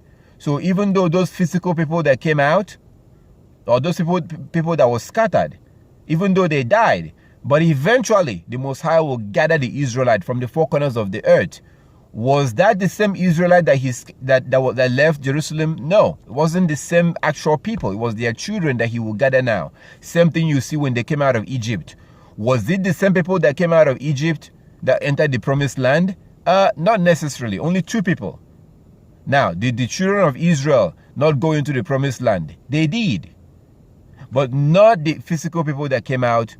Only two people from them was able to get in. But still, so I hope you understand what I'm saying. So when our ancestors seen that was scattered in the four corners of the earth, they had descendants, and then the descendant continued.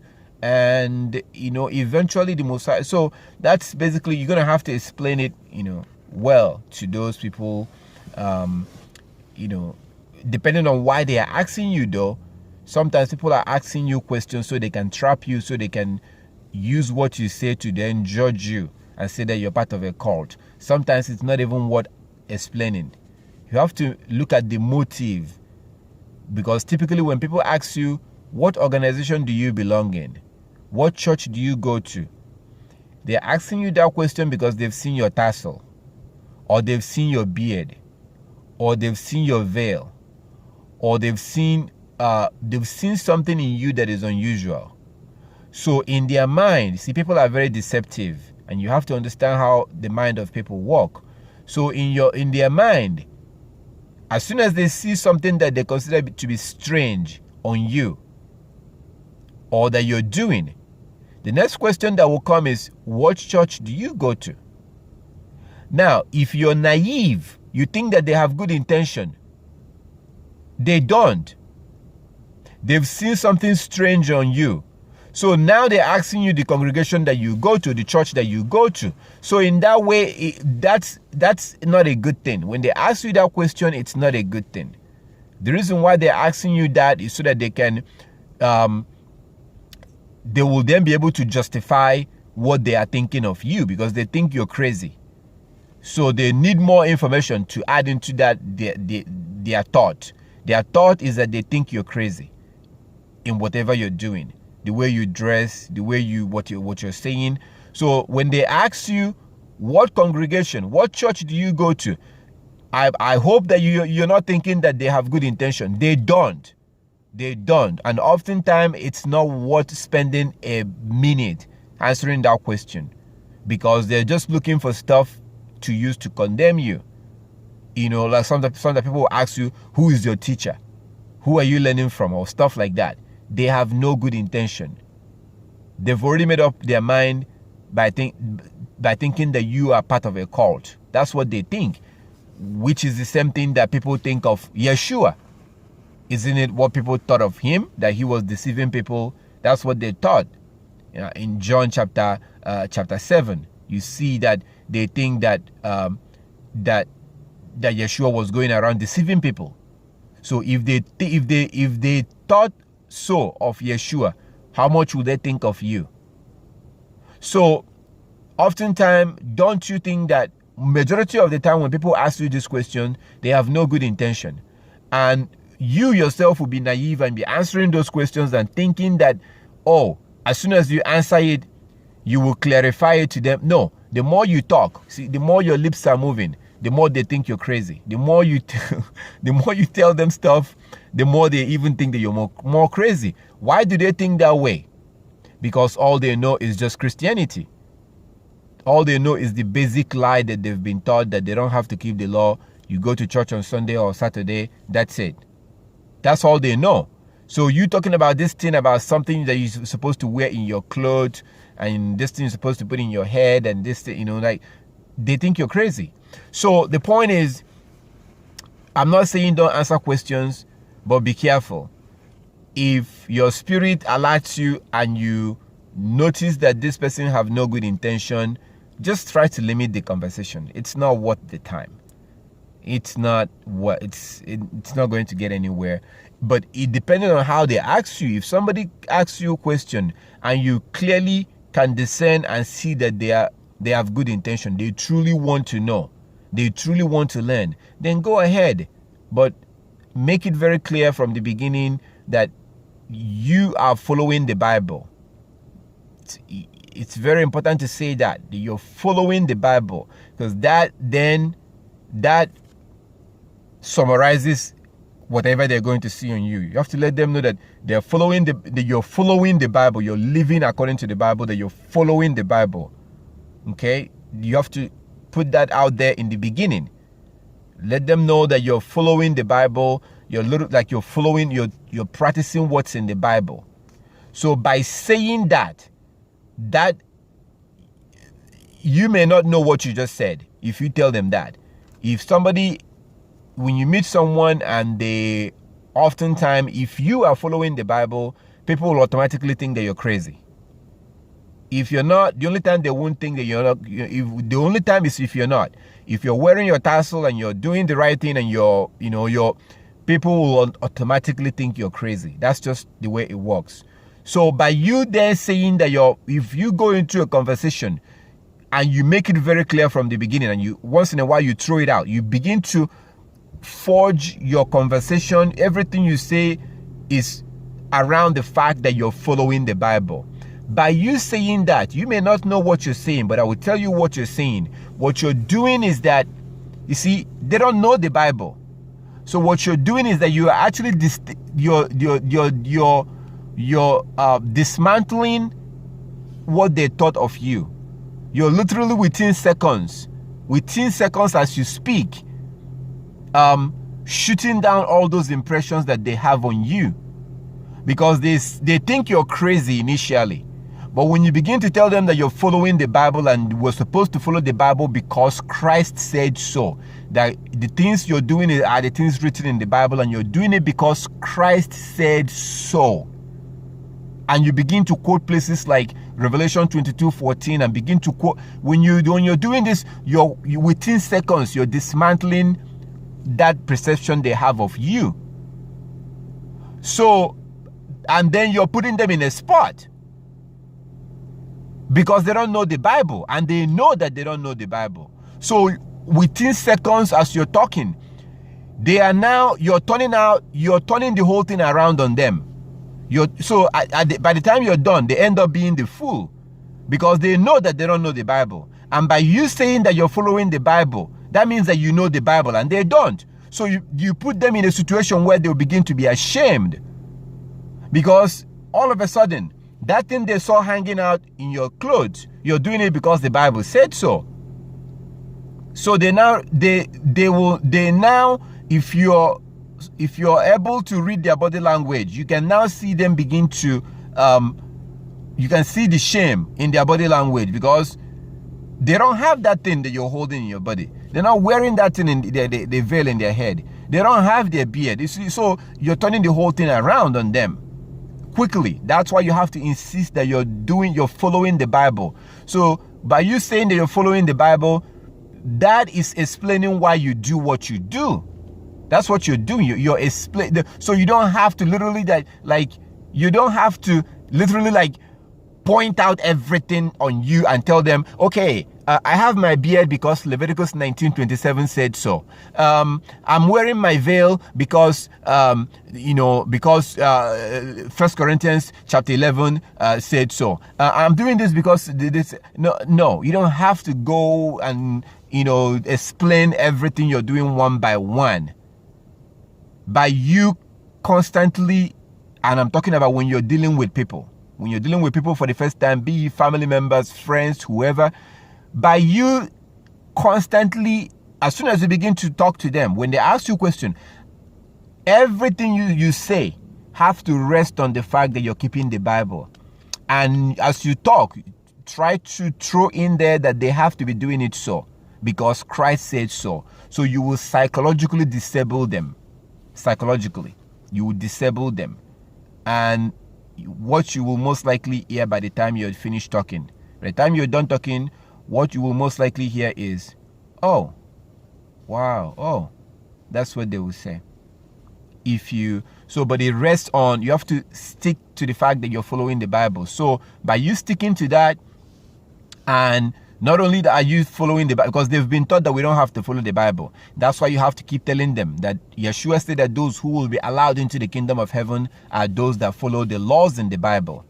So you're following the law because Yeshua said so, and he says in Revelation 22:14, that those who will be allowed into the kingdom of heaven are those that keep the law in the Bible. And that Paul said in Romans 2:13 that those who will be allowed into the kingdom of heaven, those who will be justified on the judgment day, are those that do the law, those that keep the law. So that when you're doing that, that will then they see that they can now see that you are not in a cult. That's what they taught in the beginning before you begin to talk. But when you explain to them that you do what you do because the Bible says that we should do so. But if you have chance, let's say you guys are sitting down, if you have chance to go further, then you can show them Numbers chapter 15 verse 15 and 16. That not only the law that the law is forever. Not only is it forever, but it applies to everyone.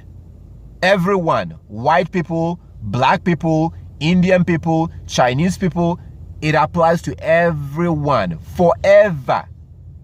But not only was it written in Numbers chapter 15, not only was it written there, that's exactly what Paul was talking about in Romans chapter 2, the whole chapter of Romans chapter 2. If you can do this way, I know today is not a class, we're not having a class today, but I didn't know I was going to be saying what I'm saying right now, so I don't really, maybe Yah wants you to hear this. I don't know what you're going through. I don't know what's going on with you. Some of you, I know what you're going through. Some of you, I may not. So, but this is the way to handle it. Why did we get to this point? Why are we on this right now? Because of going back to the old ways. Because when you have chosen to go back to the old ways, people will think you're crazy. If people don't think you're crazy, then you haven't started. You're not doing the right thing.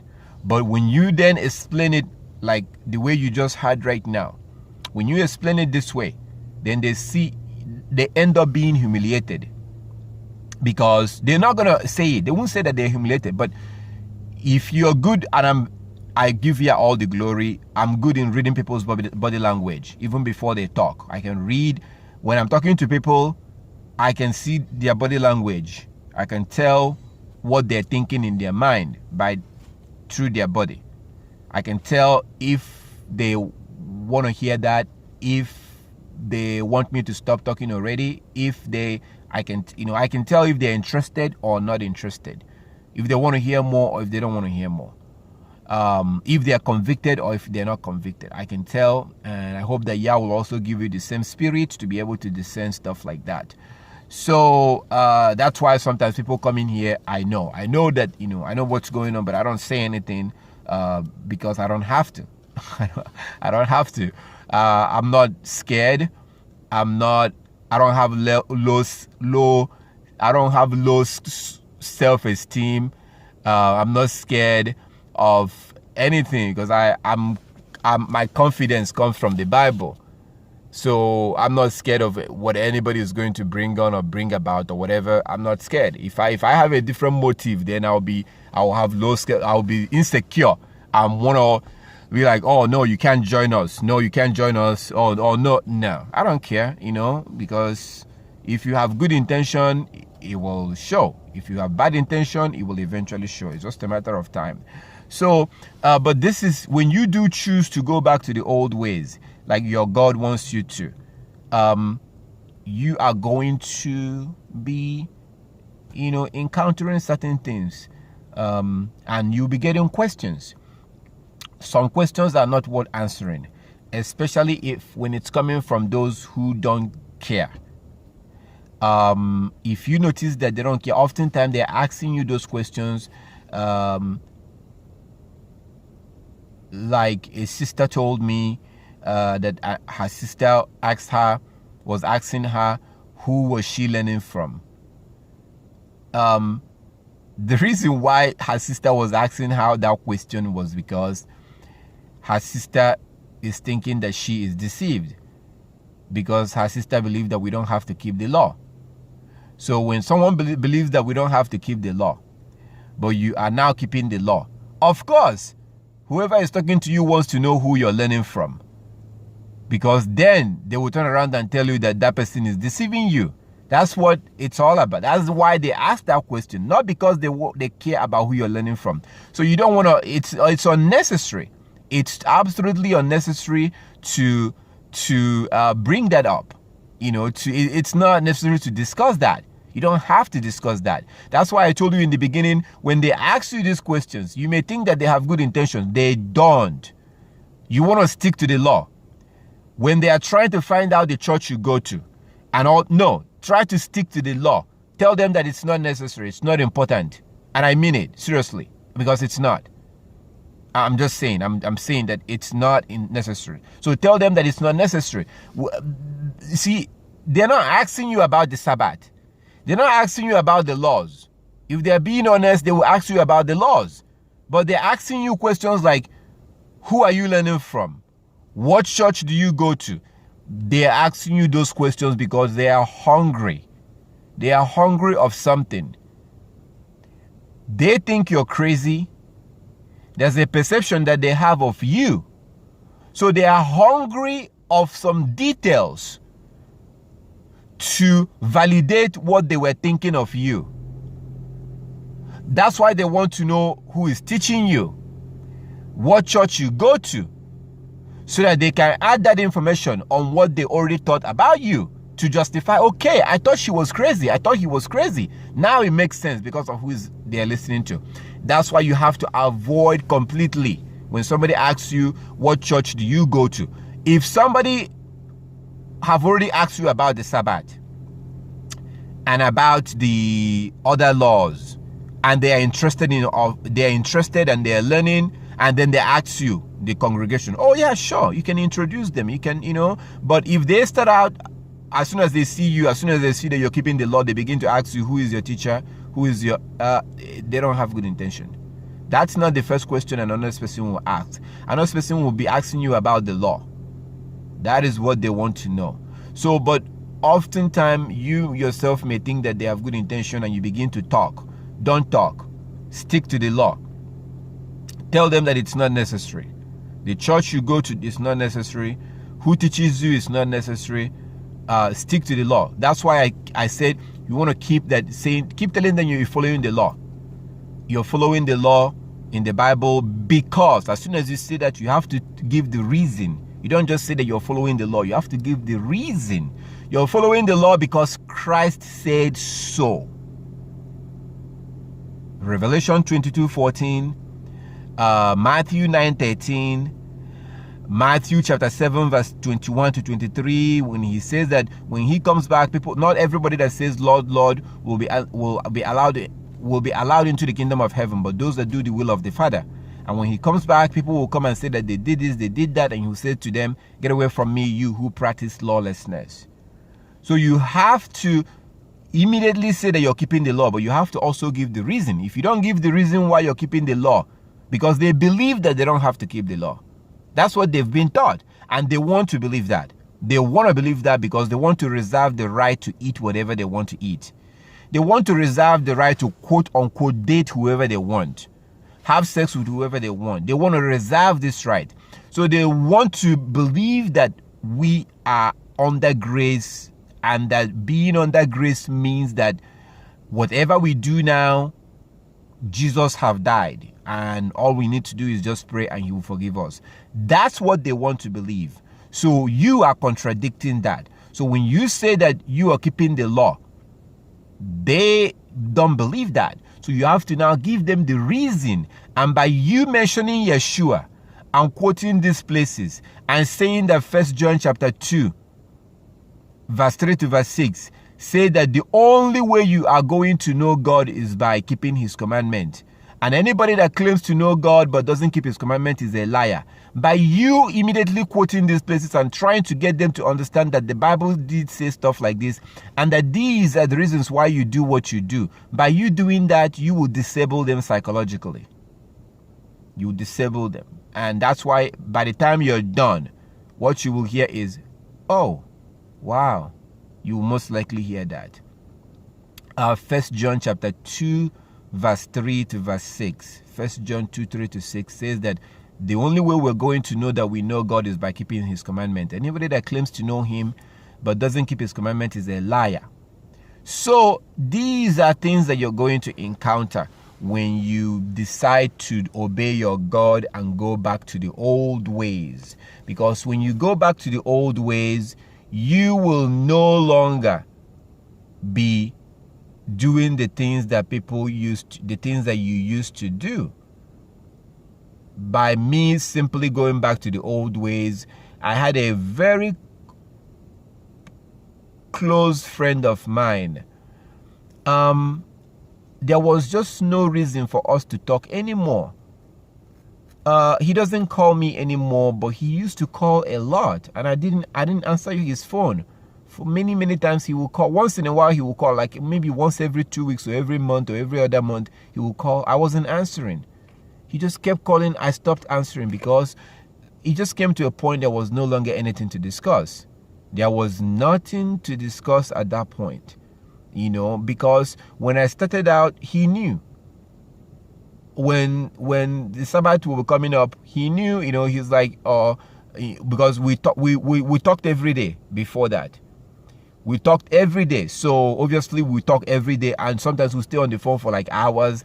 And mainly we talk about material stuff, houses and women. We talked a lot about women and talked about cars, talk about stuff like that. These are stuff that, we used to discuss. So when I began to keep the Sabbath, he knew and he understood it because it's very simple. And then, so I began to share stuff with him. He saw what I was doing. He saw my beard now coming out. He saw things, but he didn't do it. He continued to stay in Christianity. So there was really nothing else to talk about. So I had to cut that relationship. He didn't offend me. He did not wrong me. He didn't do anything wrong. It's just that we can no longer be friends.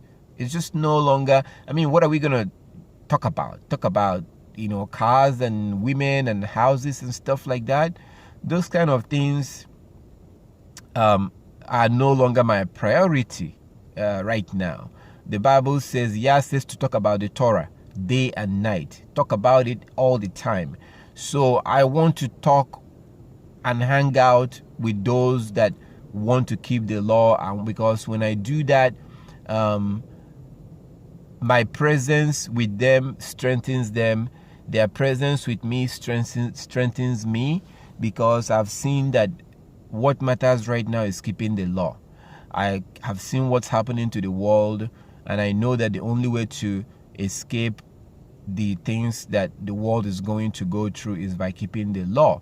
So why would I want to, like as I told you guys some time ago, when you have a friend, if you have a friend, they are either following you or you're following them.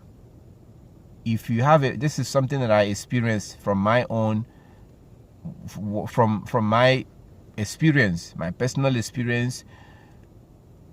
when you have a friend, you are either following them or they are following you. And I gave you guys an example. That's why you see, even if you don't want to do something, eventually one day you will see yourself doing it.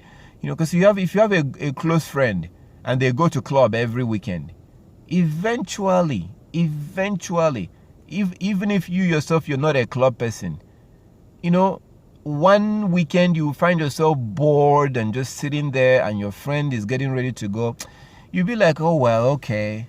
And you just go. But if you guys are not friends and you're bored, you will most likely do something else, because going to club is not your thing. But if you have somebody that when you have a friend, they are either following you or you're following them. And when you have a friend that keeps the law and they are following the law, if you're following them, you will also be following the law. If you have a friend that keeps the law, they're wearing their tassel, they're keeping the Sabbath. I'm just using physical things to give us an example. I'm just giving an example. They're wearing their tassel, they're keeping the law. They're eating. They don't eat unclean food. Trust me. Eventually, you're gonna end up getting your tassel. Eventually, you're gonna, because unless if that person, I don't know, unless if you guys are not really good friends, if you have a very good friend, like the guy I gave you as an example, we talked every day. We talk on the, sometimes we'll be on the phone because we had the same kind of business at that time. We worked in the same business. So, as I'm going to work, I have my charger, my phone, he has his, so we plug our phone in and just talk on a Bluetooth. So sometimes we'll be on the phone for 5 hours, and sometimes we don't even talk. We don't, because so while he's doing his business, I'm keeping him company, he's keeping me company. So sometimes we'll be on the phone, sometimes we won't even talk. We're busy doing our business. We wouldn't talk, but we're on the phone. And then if somebody comes in there and does something, he will, I will hear what that person did, and then we'll talk about it and stuff so we were very close friends, very, very close friends. When he had we're so close that there was one time he had to, his brother died, and he had to go, he had to travel. He left his son with me. He left his son, and his son was maybe about a year old at that time. He left his son with me. That's how close we were. Just think about that. That's how close we were. And this was years ago. That son is old now. That's, he's a boy now. But, that's how close we were. That he left his son with me. That's how he trusts me enough to leave that, little child with me. So, so the thing is, but I had to cut this relationship. I had to cut it because I really want to grow. I really want to keep this law. I really want to keep moving forward. And I looked at our relationship and I saw that it's just not, it wasn't something that, it's not just, there was nothing to discuss anymore. There's just, there's just nothing to, I don't want to discuss those things anymore. And he wasn't willing to go. He wasn't. And when he saw what I was doing, there was not a single opposition. He knew that this was clear. He saw that, he saw, I don't know what he was thinking in his mind, but I can tell you that, he certainly did not, he knew that we're supposed to do this, but he doesn't want to do it. So, and I'm not going to stick around and wait for him. I'm not going to stick around and wait for him to make up his mind. No, I'm moving forward. I'm going. If you want to follow me, if he decides to keep the law today, he's going to become my best friend again. If he decides to keep the law, but as long as he doesn't want to do it, no. Paul said in Philippians 2:12, work out your own salvation with fear and trembling. Work out your own salvation with fear and trembling. So, because on that day, everybody will answer for themselves. On that judgment day, everybody will answer for themselves. So, so basically, if you decide to go back and walk in the old ways, there is going to be problems. There will be. It's for sure. It happened to Yeshua. It happened to Abraham. It happened to That's just the way it works. That's the reason why Yeshua said what he says in Matthew chapter 5 from verse 10. He says that blessed are you when people say all manners of evil, say all manners of false things about you. He says, don't worry. Don't worry when they say those things. It's bound to happen. Also in Matthew chapter 10 from verse 34, he talked about how your enemies are going to be those in your family. They're going to be opposing you. They're going to be saying that these things are too far. You're going too far with this thing. That's what Yeshua said that in Matthew chapter 10 from verse 34. You see what he said there. That's because these things are bound to happen. Look at his own relationship with his own family. It wasn't great. It was not great. And you can clearly see it by looking at the beginning of John chapter 7. At the beginning of John chapter 7, you can clearly see what he said there to his brothers. And then he wasn't in a good relationship with them. I can tell you that. That was not a good relationship. And then you look at what he said when his mom and after he left home and was living in the bush, in the mountain, basically, when his mom and his brothers tracked him down in that house where he was teaching and they wanted to see him. Look at what he said about them. He told the person that came in to tell him that his family was there to see him. He told them that his brothers and his mother is anybody that hears Yah's word and do them. Think about that. That's not something coming from somebody who has a very good relationship with his family. Why didn't he have good relationship with his family? Why? You can see it in John chapter 7 from verse 1. You can see the situation between him and his family, that his brothers, because they were not keeping the law. They were not keeping the law. So these things are bound to happen. When you choose to go back to the old ways, there will be problems from your job. There will be problems from your family members. It's bound to happen, but I hope that Yah will give you wisdom to be able to handle it. And oftentimes, not saying anything is actually the best thing. Oftentimes, you are so eager to explain. You're thinking that when you explain it, that they will get it. No. Only those that want to keep the law will get it. And when those that want to keep the law talks to you, they will be asking you questions. They'll be asking you questions that has to do with the law. They want to learn the law. They want to learn. You can see that excitement in their face. They want to learn the law.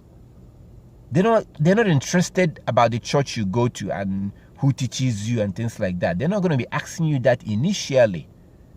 They're going to be asking things that has to do with the law. That's how you know those that are serious. Those that are not serious are asking you because they want to validate what they have already made up in their mind. So answering that question, it's not really going to do any good. And that's why when they're asking you stuff like that, you don't want to answer it. You want to stick to the law. So they're asking you who teaches you, what church do you go to, blah, blah, blah. Keep talking about the law. That you're following the law. And then they'll be like, well, does that mean that you don't worship anywhere? You're like, well, I follow the Bible. You try to stick to that. And then eventually, you can then begin to go out from that and begin to tell them where you worship. And, it's nothing new. It's not a church. It's not a Christian church. It's the Israelites, the ancient Israelites that are gathering together, that are waking up to who they were.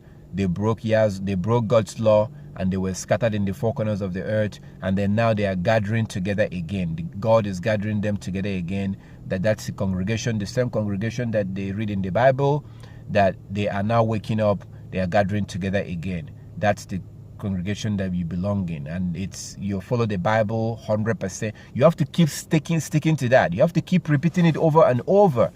You're keeping the law, and why you are keeping the law. You have to, as soon as you mention that you're keeping the law, you have to immediately explain why. Because The reason why you keep the law is what disables them. When you keep sticking to that, you want to stick to that, stick to the New Testament, that places that we show that we have to keep the law. So you want to stick to that. That's what disables them, because they believe that we don't have to keep the law. So when you say that you're keeping the law, that's nothing new to them. So you have to quickly tell them why you keep the law. The reason why you keep the law. So this all came up because the Most High is saying that we have to go back to the old ways. So if we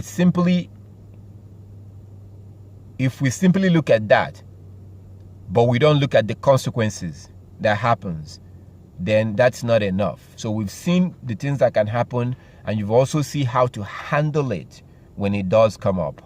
I'm sure it has happened to every one of you. I'm sure. I know that I'm sure it has happened in one way or the other with your friends, your family, your co-workers, one way or the other. There has been people who think you're crazy, and you notice that. So Jeremiah chapter 6,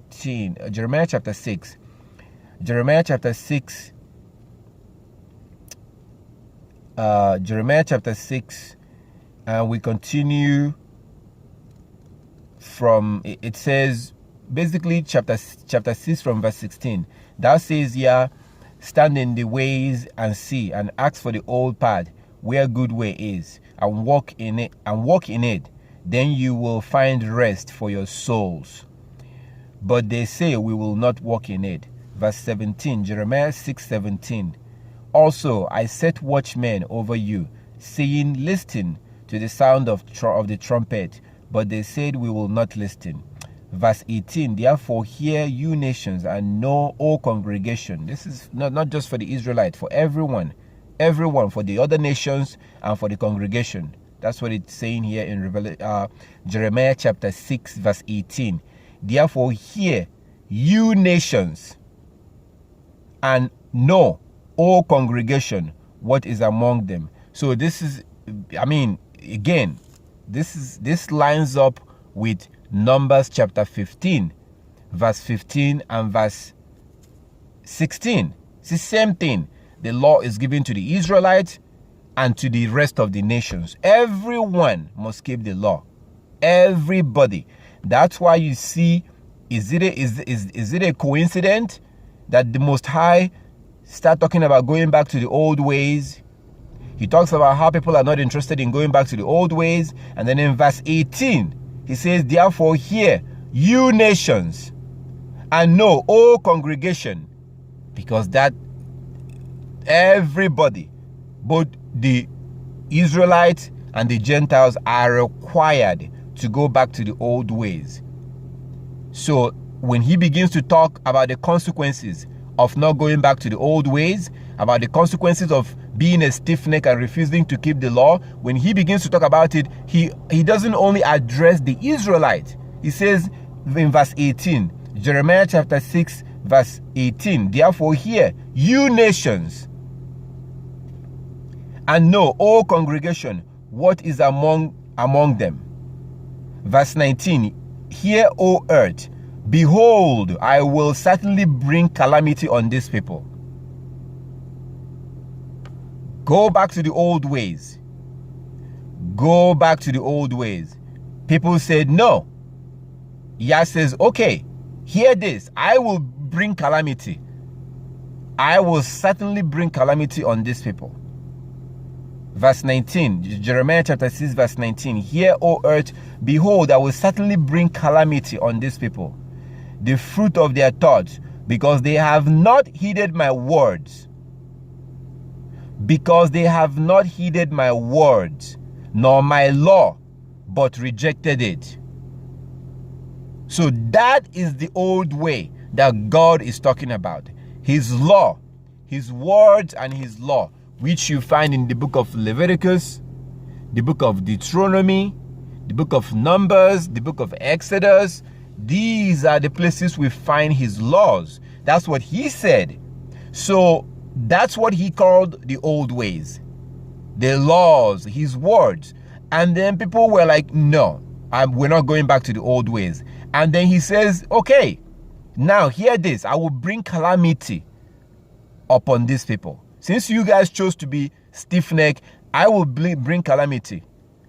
And the reason for that is because they have not heeded my word nor my law, but rejected it.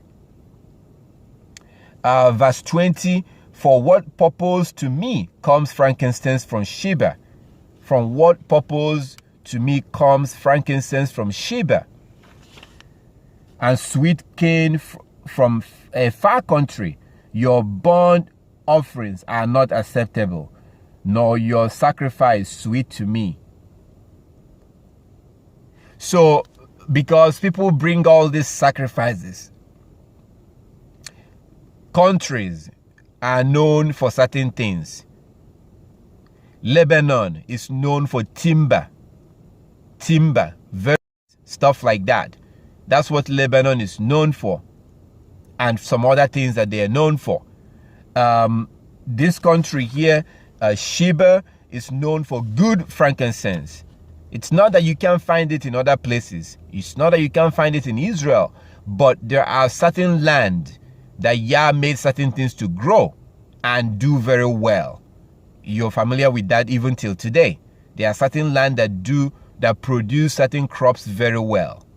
That's the way Yah wants it to be. So, but what you see is that the people of the land, the people of God, they will bring the best of the frankincense and offer the best of the sacrifice, but they totally ignore his laws and his word, which is his laws.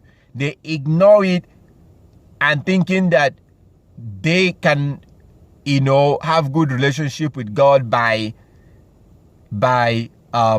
offering the best of the frankincense. Oh, because we imported this one from Sheba, and because we got this thing from Sheba, and because of that, that's the reason why God will accept. He will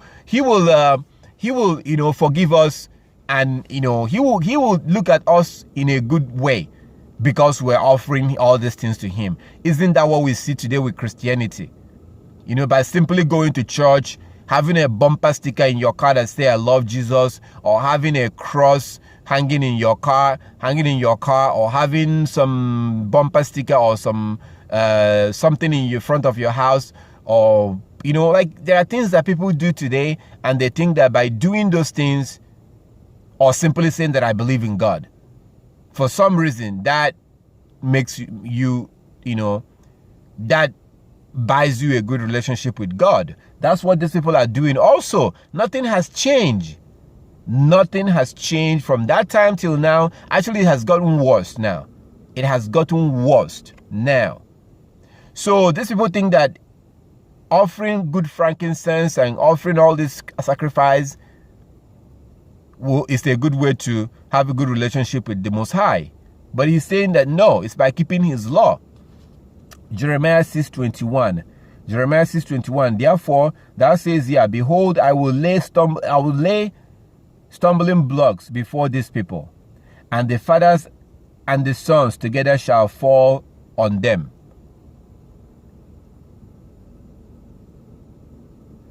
The neighbor and his friends shall perish. Verse 22. Thou says here, behold, a people comes from the north country, and a great nation will be raised from the farthest part of the earth. Verse 23, they will lay hold on bow and spear. They are cruel and have no mercy. Their voice roar like the sea, and they ride on horses, as a man of war set in array against you, O daughter of Zion.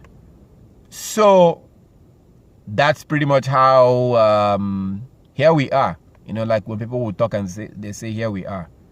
So that's how the world gets to. That's how we got to where we are today. First, Yah gives us a law. He wants us to keep it. We didn't want to keep it. Then what did he do? He raised up a nation to come and so since you don't want to listen, okay, we'll see. I'm going to raise up a nation that will come and take you and will punish you, and they will treat you very cruelly since you don't want to keep the law. So now you see that we have no choice. We have to go back to the old ways. We got to go back to the old ways, to the old path. You see those people you read about in the Bible,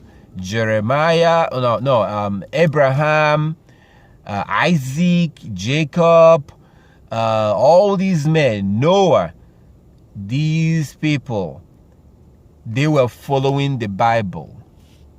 So those laws and the commandment that the Most High gave us are the Hebrew culture. That's what we're supposed to go back to. That's what the Most High is calling us to go back to go back to the old ways.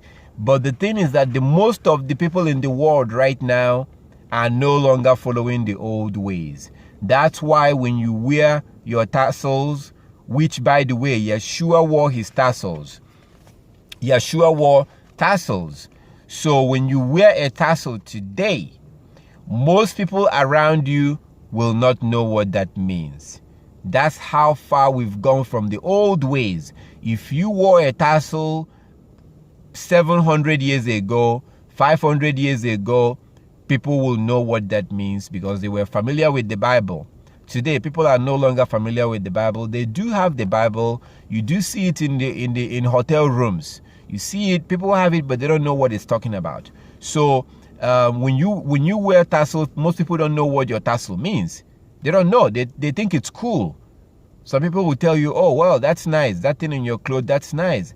They're not familiar. Even pastors don't even know what tassel is. They don't even know. Even people that claim to be pastors don't even know what a tassel is. Now, if you look at Matthew chapter 14, you start from verse 34. Matthew chapter 13 from verse 34, you will clearly see that the people, Matthew 14 from verse 34, you see that Yeshua was wearing tassels. Now, some Bible translations have watered it down and make it sound like they were begging Yeshua to touch the hem of his garment, but they were actually begging to touch his tassels. They were begging to touch his tassels. Yeshua wore tassels. And people would like to tell you that, oh, Christ was perfect. Jesus kept all the law. Jesus was perfect, blah, blah, blah. They will tell you that. So that means that he wore tassels. So if you say that he was perfect, if you say that he did not break any law, that he kept all the laws, then he also wore his tassels, which is true. Because according to Matthew chapter 14, from verse 34 to verse 36, you will clearly see that he did wear his tassel. But the Christianity have watered it down today and make it look like they were just begging to touch his clothes. No, they were begging to touch the tassels that he was wearing. You will also see that in Luke chapter 8. You will also see in Luke chapter 8 that about the woman with the flow of blood. In Luke chapter 8, the woman with the flow of blood, she also touched the Yeshua's tassel. She touched Yeshua's tassel. Luke chapter 8 from verse 34 or verse 33, you will see that that was what that woman touched. The woman with the flow of blood, she touched Yeshua's tassels. But today, even people that claim to be pastors don't even know about tassels. And if you then bring it to their attention, the next thing you will hear is that we're no longer under the law. They don't know about tassel. But if you do bring it to their attention, they will tell you that we're no longer under the law. So that's how far we've gone from the old ways. We now have to go back and begin to do those things. And when you begin to do those things, then you will realize that you're going to come up against people that don't know what you're doing. But just because they don't know what, like there was one young lady that we're talking one time on the phone, and she's a hardcore Christian. I told her about tassels. She saw it and she knew it was true. And then I was waiting and to see. I didn't want to bring it up again. I wanted to see if she's going to put her tassel on by herself. Then after a few weeks, after about 2 weeks or so, I asked her about that tassel again. She told me that no, that she's not wearing it, and her reason is because she doesn't see anybody wearing it. She doesn't see any pastor wearing it. She doesn't see any Christian wearing it. That's the reason why she's not wearing it. So that's how far we've gone from the old ways. And the thing is that we must go back to the old ways, because the Most High said so. And as he also said in that Jeremiah chapter 6, that old way that he's talking about there is the law, his word, his law. That's the old ways that he's talking about. It's nothing new. It's not some traditions that somebody makes up somewhere that you have to learn. No, it's the law. Everything in that old way has already been written down.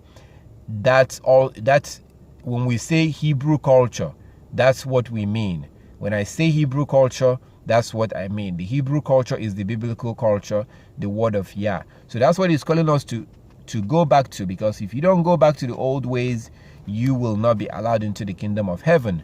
Because even the Gentiles themselves, like as we've seen Ephesians chapter 4.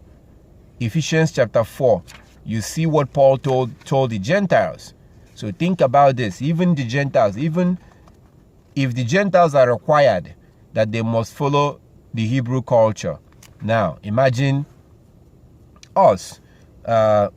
Ephesians chapter 4 from verse 17. Ephesians 4:17. From verse 17. This is what Paul told the Gentiles in Ephesus. He says to them in Ephesians chapter 4 from verse 17, "This I say, therefore, and testify in Yeshua, that you should no longer walk as the rest of the Gentiles walk." So he was clearly talking to the Gentiles.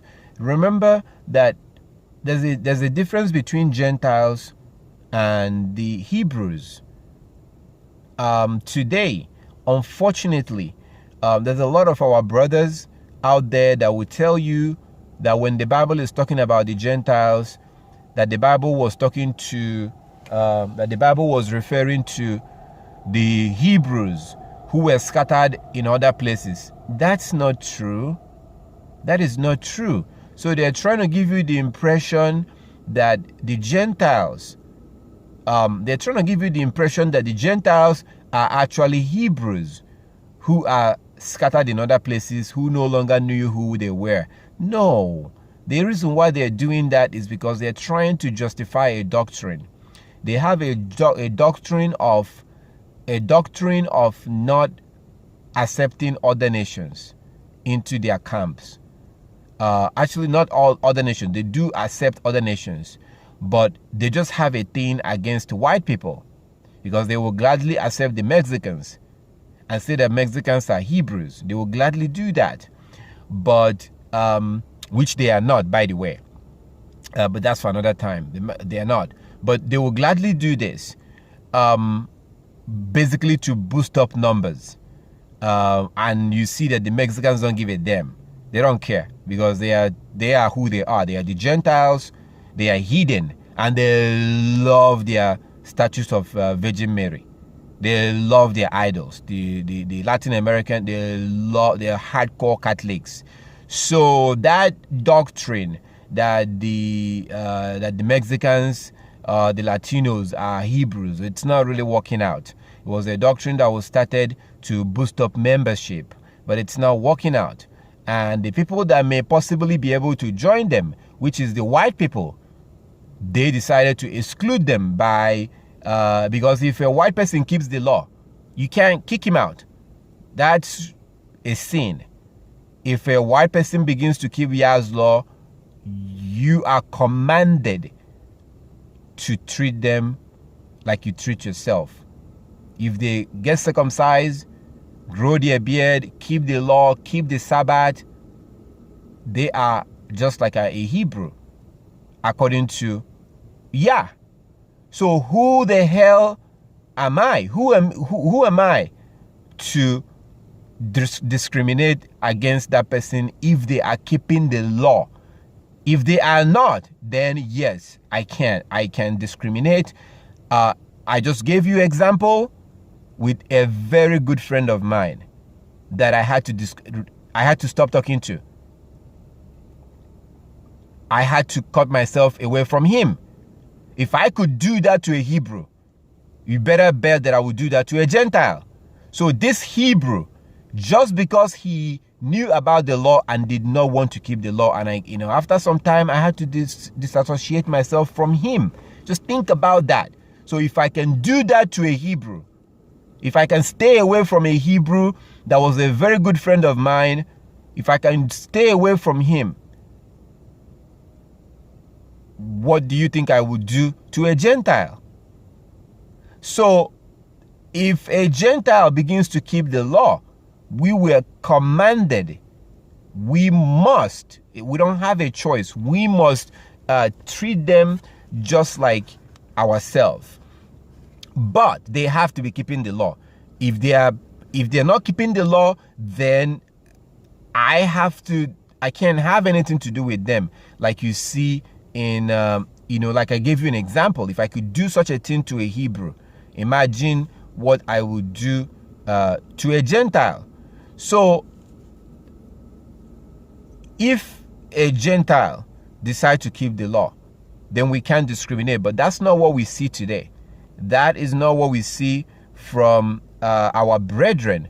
They discriminate against the Gentiles, even when the Gentile genuinely comes to them. I know sometimes they come to you without being honest. I understand. But when they genuinely come to you and really, really, really want to keep the law, then you cannot discriminate. You just can't. You can't. You're not allowed to do that. You have to. Who are you to discriminate against someone that wants to keep the law? So, but we see some people that do that. So why are we on this right now? Because of the Gentiles. We're on Ephesians chapter 4. In Ephesians chapter 4, Paul was talking to the Gentiles, and he was literally talking to the Gentiles. He wasn't talking to the Hebrews. Now, the reason why I went to the area I went now is because there are people that will spin the scriptures. They will spin it around. And when they do spin it around, it makes sense. When they do twist this scripture, it does make sense. But they are wrong, because they will say that, oh, those Gentiles that Paul is talking about are the Hebrews that are in Rome, that are in Ephesus, that those are the people that he was talking to, that he wasn't talking about white people in those places, kind of is what they're trying to say. And when you think about it, it kind of makes sense. They will tell you that, oh, those Gentiles over there, those people over there, they don't know who they are. They don't know who they are. That was why those Hebrews do not know who they are. That was why he was calling them Gentiles. Because if they don't know who they are, then they are being classified as Gentiles. And when you hear an argument like that, it sounds good. But is that true? No, because it contradicts the fact that Paul was specifically chosen to go to the Gentiles. Yeshua described the people that will kill him as the Gentiles. Who killed him? The Romans, who are now known today as the Europeans. So they are the Gentiles, but so this is not, Paul wasn't talking to the Hebrews over here. He was talking to the Gentiles, and he said this in Ephesians chapter 4 from verse 17. Ephesians chapter 4 from verse 17. Paul said, Ephesians chapter 4 from verse 17, this I say to you, therefore, and testify in Yeshua, that you should no longer walk as the rest of the Gentiles walk, in the futility of their mind. Verse 18, Ephesians 4:18, having their understanding darkened, being alienated from the life of Elohim, because of the ignorance that is in them, because of the blindness of their heart. Verse 19, who being past feeling, have given themselves over to lewdness, to walk all uncleanliness with greediness. Isn't it what we see today with the Gentiles? Greediness, uncleanliness. They don't. Most of them don't even know what a clean and unclean mean. and they don't give a damn. They don't want to know. And unfortunately, our people, our friends and family who now thinks, act and behave like the Gentiles, they've fallen into these categories. The majority of them don't even know what clean and unclean means. So it says in verse 19, who being past feelings have given themselves over to lewdness, to walk all uncleanliness with greediness. Verse 20, but you have not so learned Hamashiach, Christ. Verse 21, if indeed you had him and have been taught by him, as the truth is in Yeshua. So what he's talking about here, if you now have been taught by Yeshua, then your behavior ought to change. What did Yeshua teach us? In John chapter 7, verse 16 and 17. John 7, 16 and 17. Yeshua said that he did not bring any new doctrine. Yeshua did not bring any new doctrine. In Matthew chapter 9, verse 13, he said that he did not come for the righteous. The righteous is those who are keeping the law. He said that he did not come for the righteous, but he came to bring sinners, lawbreakers. 1 John 3:4. A sinner is somebody that breaks God's law. Anybody that breaks God's law is a sinner. Yeshua says in Matthew chapter 9, verse 13, that he did not come for the righteous, but to bring sinners unto repentance. So these are the things that Yeshua taught us. Yeshua taught us to keep the law, like you see in Matthew chapter 23. In Matthew 23, verse 1 to 3, he said that the scribes and the Pharisees sit on Moses' seat. Therefore, whatever they teach you, do those things, but don't look at their behavior. Don't do the things that they do, because they teach, but they do not do. So Yeshua was clearly telling us in Matthew chapter 23, verse 1 to 3, to keep the law of Moses. These are the things that Yeshua taught us. So when he says here in Ephesians, so Yeshua, it was clear from these places that I just quoted now. If you read it, you will see that Yeshua was teaching us to keep the law. That's what Yeshua was teaching us. He summed it up in Revelation 22:14, that those that keep the commandment are the ones who will be allowed to eat from the tree of life.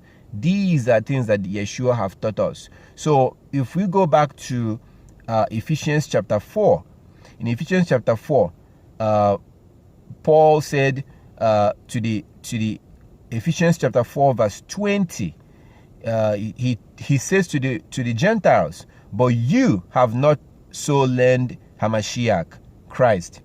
Verse 21, if indeed you have had him and have been taught by him. And again, we saw the things that Yeshua taught us. This is just many things from the things that he taught us. So we've seen what he taught us.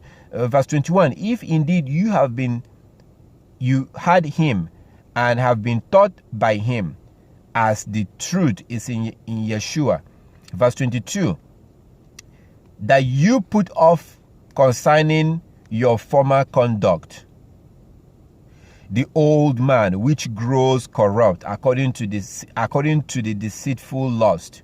Again, this is pointing us back to what Yah says in Jeremiah chapter 16, Jeremiah chapter 6 verse 16, to go back to the old ways, acts of the old ways, acts of the old path, and walk in it. So when you begin to walk in that old way, things begins to change in your life. The way you eat, the way you dress, the way you talk. It used to be that, in the time past, when somebody attacks me verbally, I will attack back. I'll attack back. If somebody says something to me, I will just say back, with no self-control. But now I'm beginning to trying to learn self-control, beginning to understand that actually there are certain things that you don't need to say anything. There are, especially when somebody attacks you verbally, when somebody calls you a name and insults you, they want you to respond back. They want you to say something. They want you to respond back. And I've learned that actually, because they want you to do something, if you don't do it, it's actually much more effective than saying something to them. So if somebody insults you and calls you name and you keep quiet, it's so effective. Saying something is so effective that when you are in that moment, your body, your mind is pushing you to respond back and fight back. But if they want you to do something and you don't do it, they have failed. They failed. And like as I've told you guys in the past, oftentimes that person will come back and apologize to you. But when they cussed you out and begin to insult you, if you responded back and you guys begin to, cuss each other out and call each other names and insult each other, they will less likely come back and apologize to you. And if there were people who were around watching you guys, they will not have the same respect they have for you before you did that. It's not, it would damage your credibility. It will, because that person who attacked you verbally, they are acting immature and you join them by coming down as low as they are. But if they attack you and you don't say anything, when they attack you verbally, calling you names and you don't say anything, then you are the adult. They will end up being embarrassed. And the people who are there, they may not say anything, but they're looking at you, they are looking at the whole situation, they are looking at you as the adult. Their respect for you will increase. And they will, even if that the other person was right, even if they are right, but then, and you are wrong, they are right, you're wrong, but then they begin to insult you and call you names and stuff, even if they are right, the fact that you kept quiet and did not say anything will psychologically turn, you will come up ahead. It's not going to be as it is when you begin to respond back. So what point am I trying to make? Self-control. Self-control. When people do attack you, I say verbally. I'm talking about verbally, not when somebody is trying to physically kill you and you just stand there and you can defend yourself, you can attack back and you stand there. No, that's not how the Hebrews operate. We have an army in our culture. We have army, we have weapons. So don't let that Christian nonsense that they've taught to get you to not defend yourself physically if you can, if you're in a position to, and the condition is right. No, because Yeshua himself in Luke 22 told his disciples to go get some sword. If they don't have sword, for them to sell their clothes, and clothes are very expensive at that time. So he told them, if you don't have any sword, sell your clothes and buy one. You need some sword from now on. So I was talking about verbal abuse, verbal attack. Oftentimes the best thing is to keep quiet, not to respond. Oftentimes, because they want you to. They want you to. So if you don't respond, they have failed. So that's basically that. So self-control was one of the things that I have learned, and I'm really trying to implement it into my life. That's kind of like, what Yah says in Jeremiah chapter 6, acts of the old path and walk in them. You see, there's something that really inspired the hell out of me in the book of Jubilees. My goodness. When Abraham was trying, you will also see it, I think you see it in Genesis also. When Abraham was trying to buy a land where he needed to bury Sarah, he approached them. He approached the people that own the land. they did not want to sell the land to him, but they didn't want to tell him. They didn't tell him, oh, we don't want to sell the land. They didn't tell him up front. They kept pushing him around. They kept like insulting him and pushing him around, and Abraham never said anything. He never said anything. He did not get upset. He wasn't upset.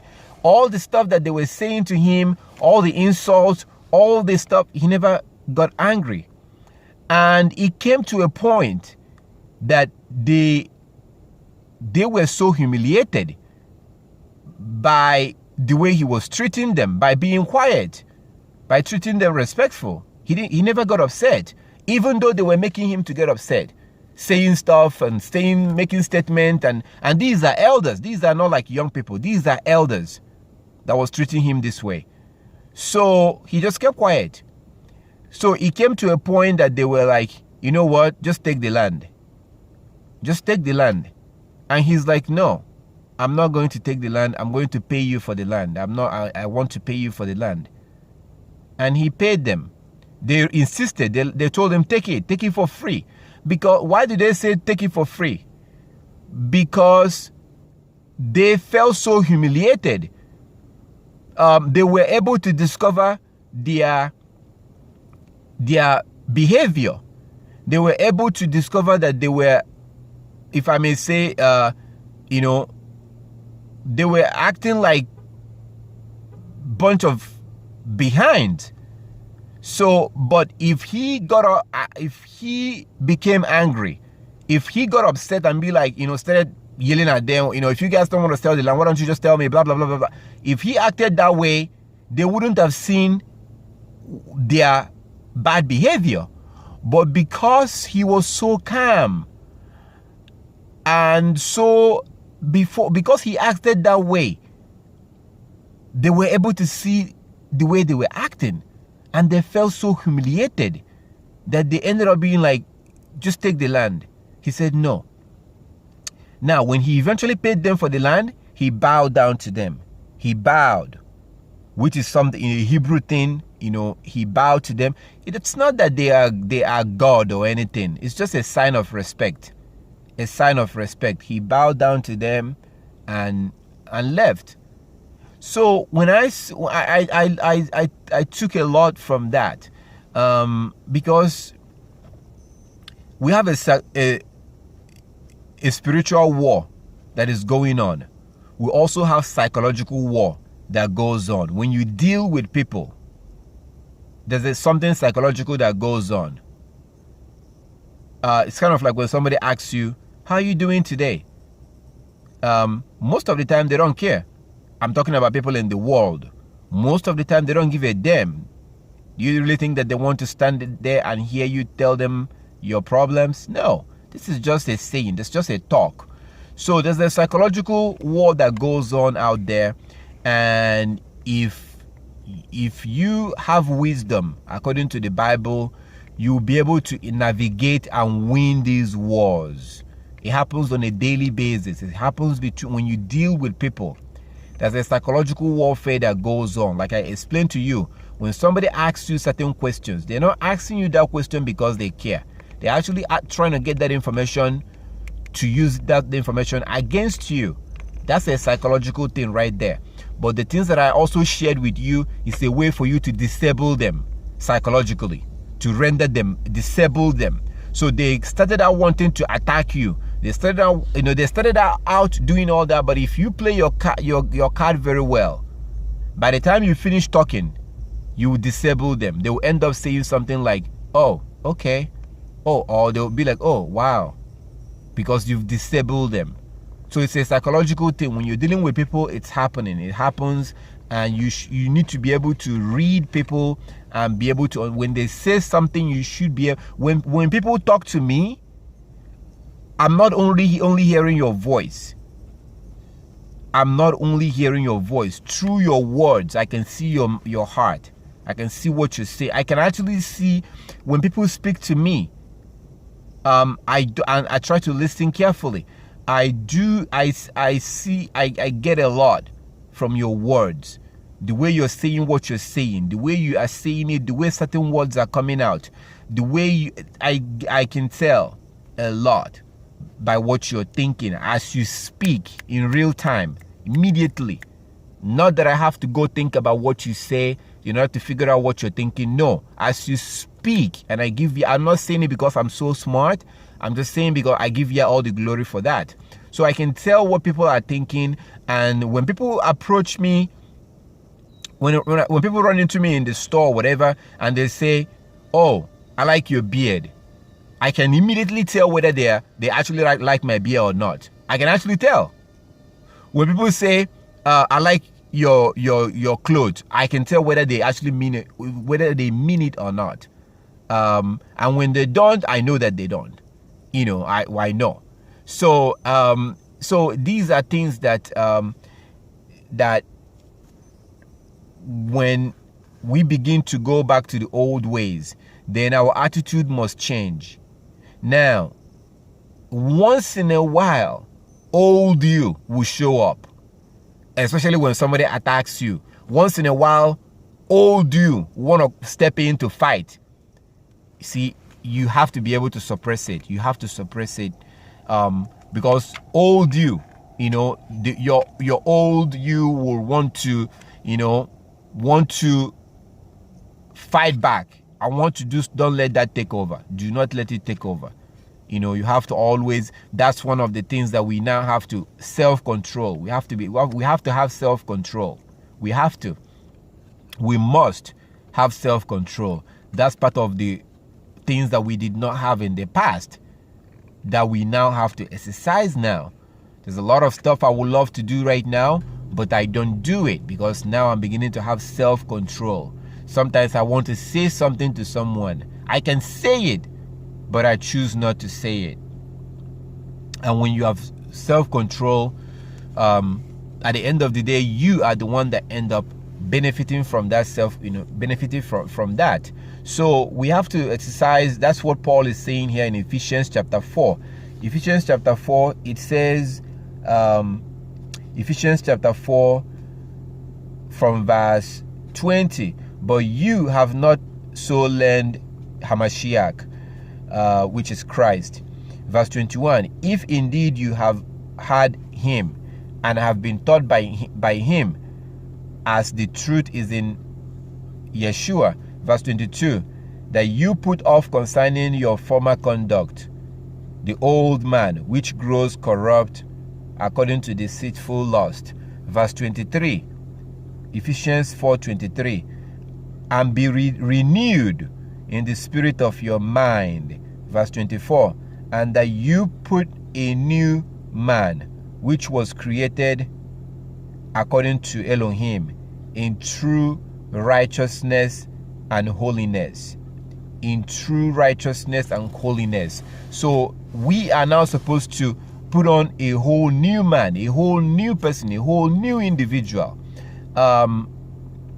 When people see you and see that something is different the way you dress now, I'm sure it happens to every single one of you right here. It's supposed to happen.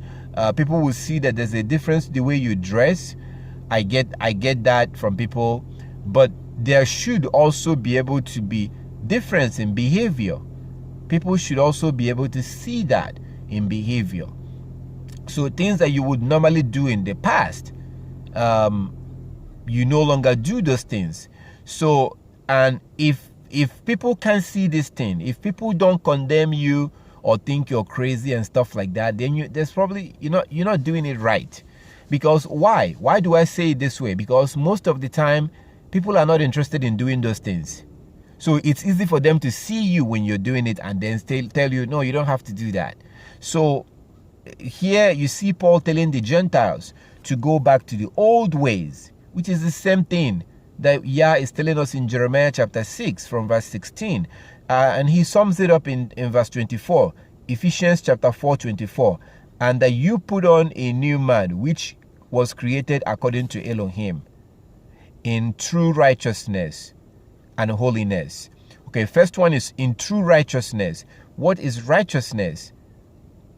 Keeping the law. The law, like you see in Luke chapter 1 verse 5 and verse 6. Luke chapter 1 verse 5 and verse 6, you read about Elizabeth and Zachariah, the parents of John the Baptist. The Bible describes them as righteous because they were keeping the law. So the person who is keeping the law, he is considered to be the righteous because the law is righteous. The law is holy and righteous. So here Paul is telling the Gentiles or the Europeans, the Chinese, the Indians, these non-Hebrews, Paul is telling them that they are now supposed to keep the law. They're supposed to put on a new man, which is based on righteousness and holiness, set apart. Holiness means to be set apart. So, but I think the overall thing here is in verse 17. If you go back up to verse 17, Ephesians chapter 4, verse 17, it says, "This I say therefore, and testify in Yeshua, that you should no longer walk as the rest of the Gentiles walk, in the futility of their mind." So the Gentiles are being told that they're not supposed to continue living as the Gentiles, doing the things that the Gentiles used to do. They are now supposed to keep the law. If you go back down to verse 24, Ephesians chapter 4, 24, they're not supposed to live according to the law. This is exactly the same thing you see in Numbers chapter 15, verse 15 and verse 16. It's the same thing. So they are being required, according to you see in that Numbers chapter 15, verse 15 and 16, they are required that they now have to follow our culture, the Hebrew culture, our customs. It says in verse 16, Numbers chapter 15, verse 15 and 16, that the same law and custom now applies to the Gentiles. So where else? There's somewhere else we read in Deuteronomy chapter 6. Yeah, Deuteronomy chapter 6, from that verse 24 and 25. It also says something about righteousness. I remember in verse 25. Deuteronomy chapter 6, verse 25. Deuteronomy 6:25. Deuteronomy 6:25. We looked at verse 24, and then verse 25 says something about righteousness. Verse 24 says, "And Yah commanded us to observe all these statutes, to fear Yah our Elohim for our good always, that he might preserve us alive as it is this day." Then in verse 25 it says, then it will be righteousness for us if we are careful to observe all these commandments before Yah our Elohim as he has commanded us. So how do we obtain our righteousness? According to this place, Deuteronomy chapter 6. According to Deuteronomy chapter 6 verse 25, the way we obtain our righteousness is by keeping the law. It says, Deuteronomy chapter 6 verse 25, then it will be righteousness. Then it will be righteousness for us if we are careful to observe all these commandments before Yah our Elohim as he has commanded us. What commandment is it talking about? All the commandment, all of it. So that's how we obtain our righteousness. Like Paul said in Romans 2:13, not the hearers of the law are just, but the doers of the law will be justified. That's how we get our righteousness, by keeping the law. So in that verse 24, the previous verse, Deuteronomy chapter 6 verse 24, Deuteronomy 6:24, it says that, "And Yah commanded us to observe all these statutes, to fear Yah our Elohim for our good always." This is all for our own good. Keeping the law is for our own good. If we do it, if you begin to do it, I don't want to say this so that you can begin to do it or continue to do it because of the goodness and the things that you're going to gain. That's not the main reason why to do it, because then what happens is that if you're doing it because of the benefits you're going to get or you're getting, I'm certainly getting benefits now, in terms of good health, certain things like, good health. And like, as I said, if you have a family, the way you get treated by your children, These are the benefits, the peace of mind. There's a lot of benefits that you get by keeping the law, but we shouldn't be doing it mainly because of those benefits. So if we begin to keep the law, then it's for our own good, but also at the same time, we will also be spared. We will be spared from the judgment that will come upon those that refuse to keep those laws. Will be spared. And that reminds me, of another scripture in the prophets. So, for example, we looked at Jeremiah chapter 6. In Jeremiah chapter 6, from verse 16 to 20, Jeremiah 6, 16 to 22, we read it.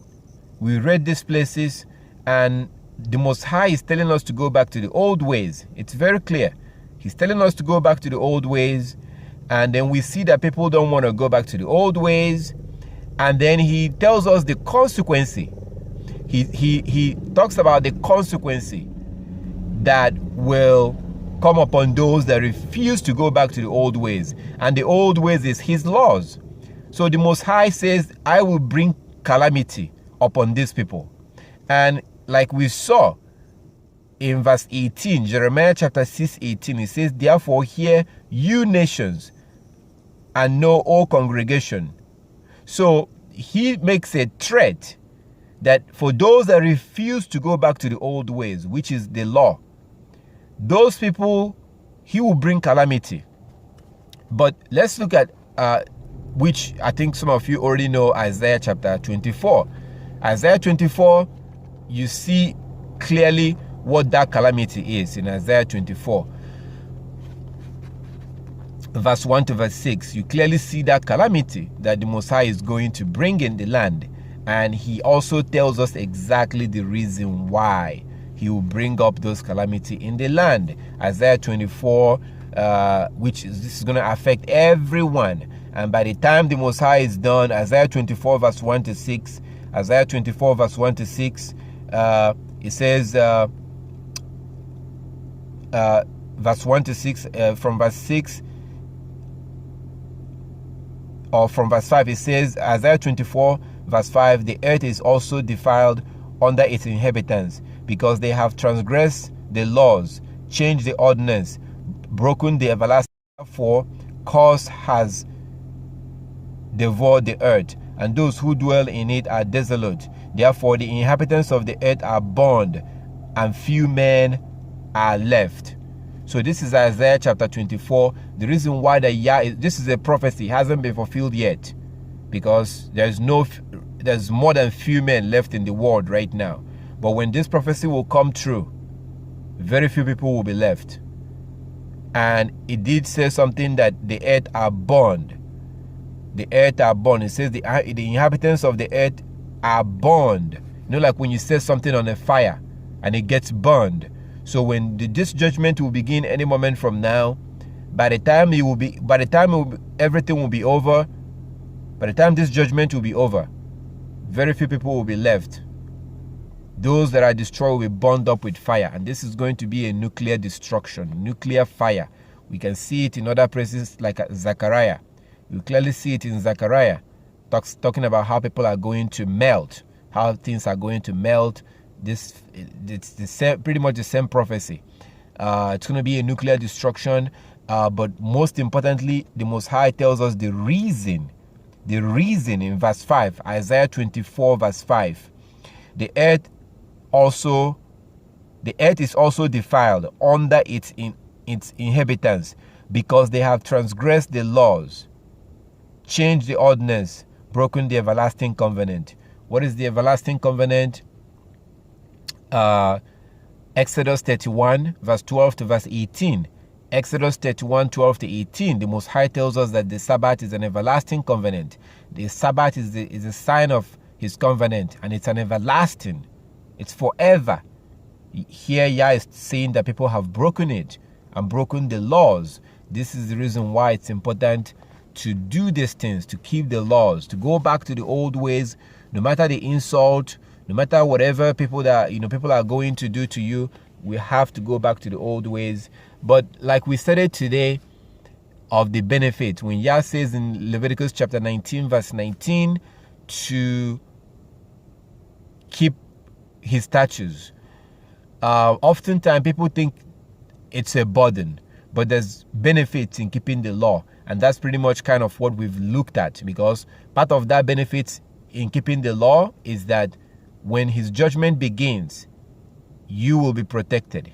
You will not go through that judgment. Yah will protect you. That's what you see in Revelation chapter 13 verse 3. Revelation chapter 13 verse 3. Revelation 3:10. Revelation 3:10. I guess I'm still stuck.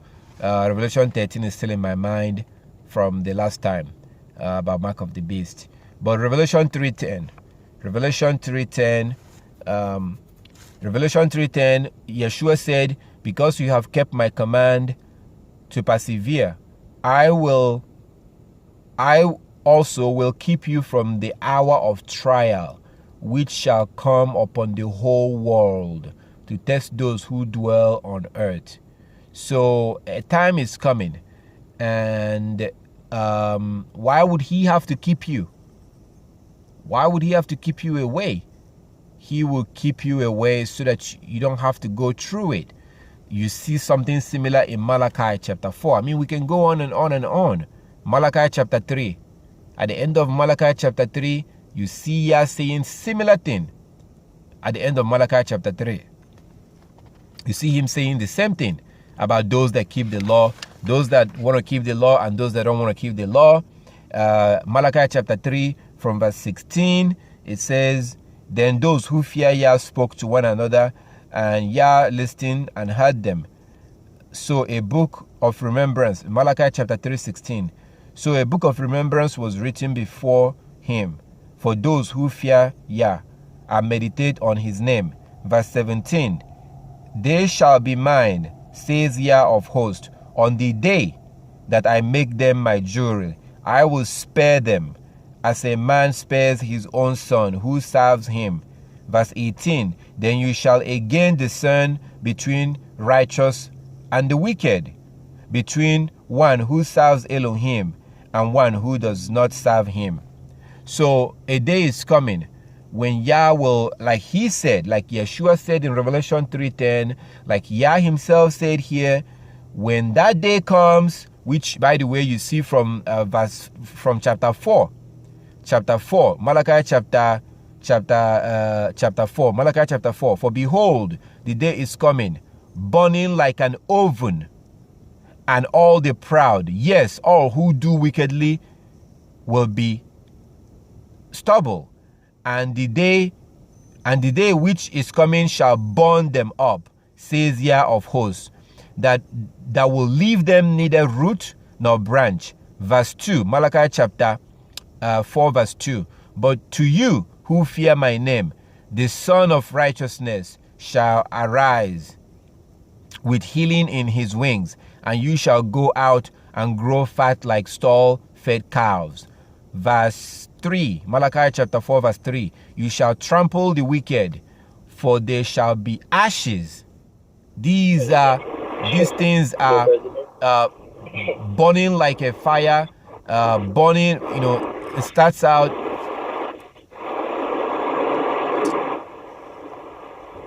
Brother John, could you mute yourself?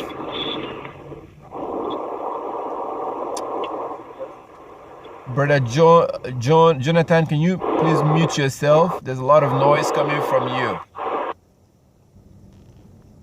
Okay, so in Malachi chapter 4, it talks about that day coming. It says, "For behold, the day is coming, burning like an oven." Burning like an oven. It talks about how it's going to burn people up. And then here you come to verse 3. Malachi chapter 4 verse 3. It says, you shall trample the wicked, for they shall be ashes under your soul, under the sole of your feet, on the day that I do this, says Yah. Then look at verse 4. Malachi 4:4. "Remember the laws of Moses, my servant, which I commanded him in Hebrew, for all Israel, with the statutes and judgment. Verse 5, behold, I will send you Elijah the prophet before the coming of the great and the dreadful day of Yah.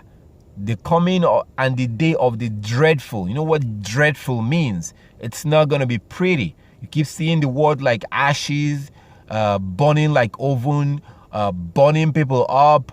That's the same thing you see in Isaiah chapter 24. That day is coming. It's going to start just, I've told you guys, if you want to see how this is going to go down, if you want to see an example, read 2 Chronicles chapter 20.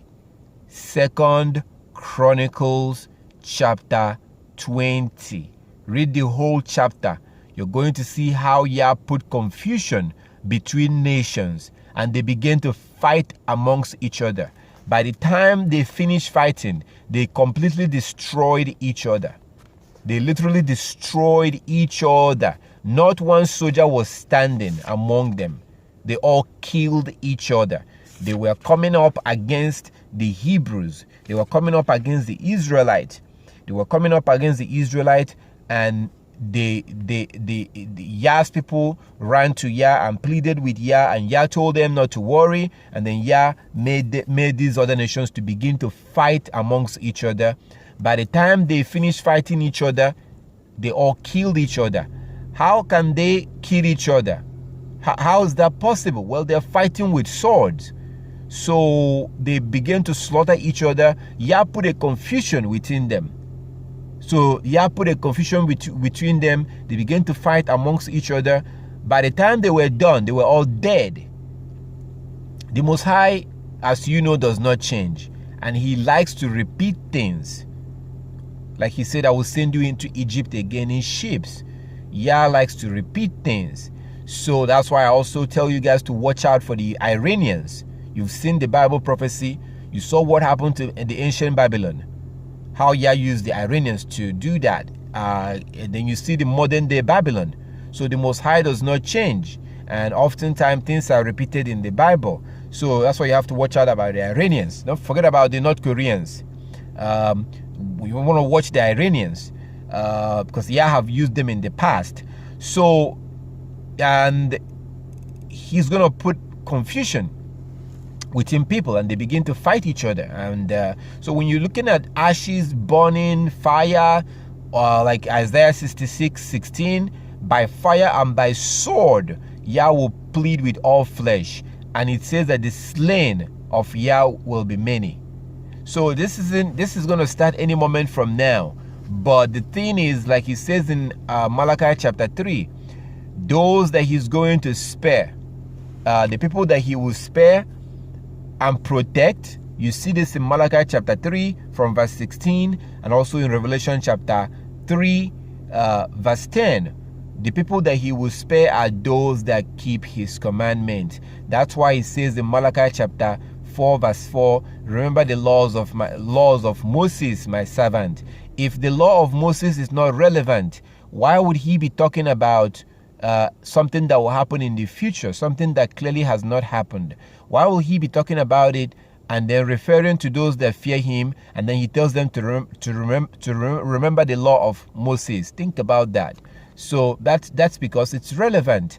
And when he is talking to those that fear him and telling them, to continue what they're doing, basically, he's telling them to remember the law of Moses, because that's what matters. That's what, if you're keeping that, then he will be able to, that's the only way you're going to get protection.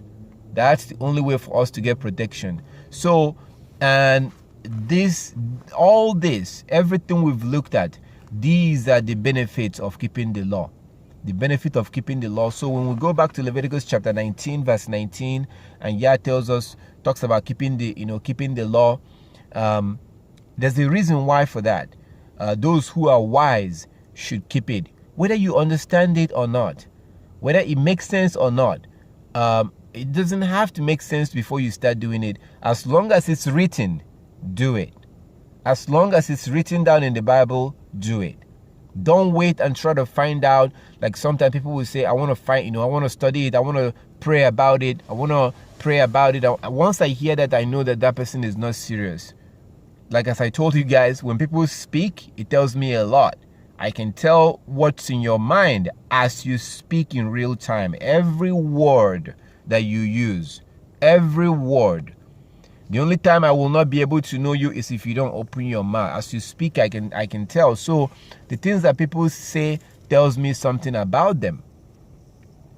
You know, you can tell me that you're doing something, but I can tell whether you're doing it or not. Even without you telling me that you're doing it, I can tell. I can tell whether you're doing it or not. I can tell whether you're interested in it or not. All this I can tell. So these are the benefits of keeping the law. But whether you understand it or not, just start doing it and begin to study about it. Then you don't say that you're going to pray. You're going to pray about a particular law in the Bible before you begin to keep it. Come on. That's like mocking Yeshua. When he tells you to keep everything, and then you see something, and then even the animal sacrifice, I've shown you guys from the Malachi, you see that Yeshua is going to restore the Levite, which contradicts what people teach today. They say that we're no longer under the law of this animal sacrifice and stuff like that, but we have different types of animal sacrifice, different types. So, but anyways, the thing is, just do it because the Bible said so. Do it because He has said so. And then along the line, you can then, if you want to find out why, like if you have children and you tell them to do something, some of them start doing it. Some of them are standing there and they're like, why are you standing here? I told you to go do this. And they're like, well, why? Why should I do it? When his brothers or the other people have already went to do what you told them to do. And some of your kids, the other ones are just standing there. And you ask them why are they standing there. They're like, I want to find out why you're telling me to do this. You will most likely become upset at that child, So, but if they go start doing it and then they begin to find out why, so the point is, if it's written, do it. And there's always one benefit, one, good thing there that is behind what, there's a reason why He's telling us to do it. And oftentimes you may not see that reason immediately. But if you do go ahead and do it, for me, I don't really care whether there's a reason or not, whether there's a benefit or not. I don't really care. But that doesn't mean that you're not going to have problem. I keep talking about the reason and the benefit, like we know very well. Psalm chapter 34. Psalm 34 verse 19. Psalm 34:19 also says this. Psalm 34:19 says that many are the afflictions of the righteous, but Yah delivers him out of them all. This is Psalm 34:19. Many are the afflictions of the righteous, and we know who the righteous is. The righteous is somebody who is keeping the law. Job was a righteous man. Job was a righteous man. Noah was a righteous man. So these are righteous men, but it didn't mean that they didn't have daily problems. Come on, they had daily issues. They had issues. Those things it's not even Yeshua. Yeshua was thirsty at some point and didn't have water, to drink, So Yeshua got tired. Yeshua was hungry. Matthew chapter 4, Yeshua was hungry after that long fasting. John chapter 4, Yeshua was thirsty, and was tired. So, those things, those normal daily ups and downs and problems, they're not happening because you are an evil person. No, those are just normal. Those are just, they are just stuff that happens. These are part of the consequences of Adam's action. Yah did not create us to suffer, but, there are consequences that came after Adam did what he did, and that affects us. Then you look at the things that our ancestors did also, that also affects us. It says, I will give you into the hands of your enemies, and they will oppress you. They will, so these are things, but don't let the daily struggles and problems and your battle to keep the Sabbath, the battle with your co-workers and your employer, and don't let those things weigh you down. Those things are, think about the apostles that was all killed. Their throat was slashed because of the law. So just because you're having problems doesn't mean that the Most High hates you. These are just normal, part of life. And just because somebody is rich doesn't mean that Yah is blessing them either. It's the same thing. So I think Psalm 34 says it all. Psalm 34:19, many are the afflictions of the righteous, but Yah delivers him all out of them. There's another place in Psalm 40. Psalm 42. So in Psalm 42 verse 3, this is what David, look at Psalm 42 verse 3. It says, my tears have been my food day and night, while they continually say to me, where is your Elohim? David had a lot of problems. David had a lot of problems from the time he was chosen by Yah. It was just, he had problems. He had enemies. He had people, or sometimes people who wants to kill him. Sometimes he had people that misunderstood him. Sometimes he had a lot of issues with people. Now, does that mean that Yah still did not choose him? Was he having those problems? He had problems even before he committed that sexual sin. Before he committed that sexual sin, he was having issues. So he had problems. Look at what he said in Psalm 42. Psalm 42. As the deer faints for the water brooks, so faints my soul for you. So pants my soul for you, O Elohim. Verse 2. My soul thirsts for you, for the living Elohim. When shall I come and appear before Elohim? My tears have been my food day and night, while they continually say to me, where is your Elohim? So this is what his enemy was asking him. And sometimes people do this without even saying anything. They mock you when they see you going through trouble. They mock you. They're not going to say it. And if you are not psychologically aware, you will not be able to notice it. You must be spiritually alive and psychologically aware, so that sometimes when people talk, you'll be able to know what they're saying, even when they're saying something else. Sometimes people will be saying something else, but sometimes people will tell you, oh, wow, I like your clothes. No, they don't. They don't like it. But they're telling you that they do like it, but actually they don't. And if you really understand what's going on, you'll be like, no, you don't. No, you don't like it. So people will tell you that they do like your clothes. If somebody tells you that they like something but they won't do it, they will never wear it, they will never do it, they will never do do they like it? No. So you have to be psychologically aware. Sometimes people will tell you stuff like, people will say one thing but they actually mean something else. They actually mean something else. So if you look at Psalm chapter 42, when he says in verse 3, my tears have been my food day and night, while they continually say to me, where is your Elohim? They don't necessarily, today, people don't necessarily have to say it to you in your face. They don't have to say it in your face.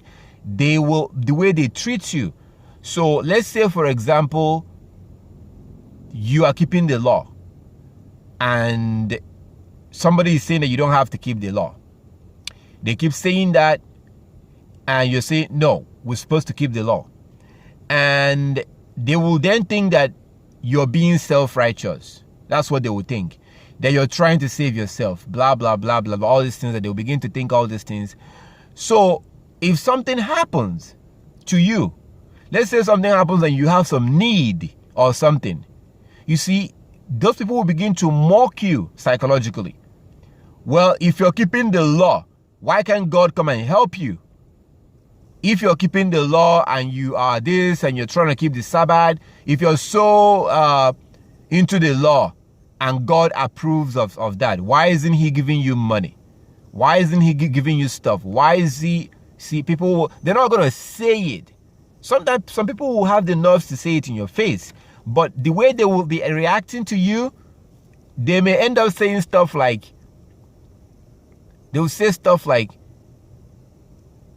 you know, this law thing is not really working out. It's not really working out. Especially, let's say you're trying to keep the Sabbath and you have all this job offer or something, but you don't want to have that job because you break the Sabbath. So you see people will begin to advise you to go get that job. So what they're really saying is that you better go get that job because this thing is not working out. You know, this God you're talking about is not helping you. And often you will hear this from those that profess to know God. So what they're really indirectly telling you is that, where is your God? Where is your God? Or let's say you have a need and you go to them to ask them for something.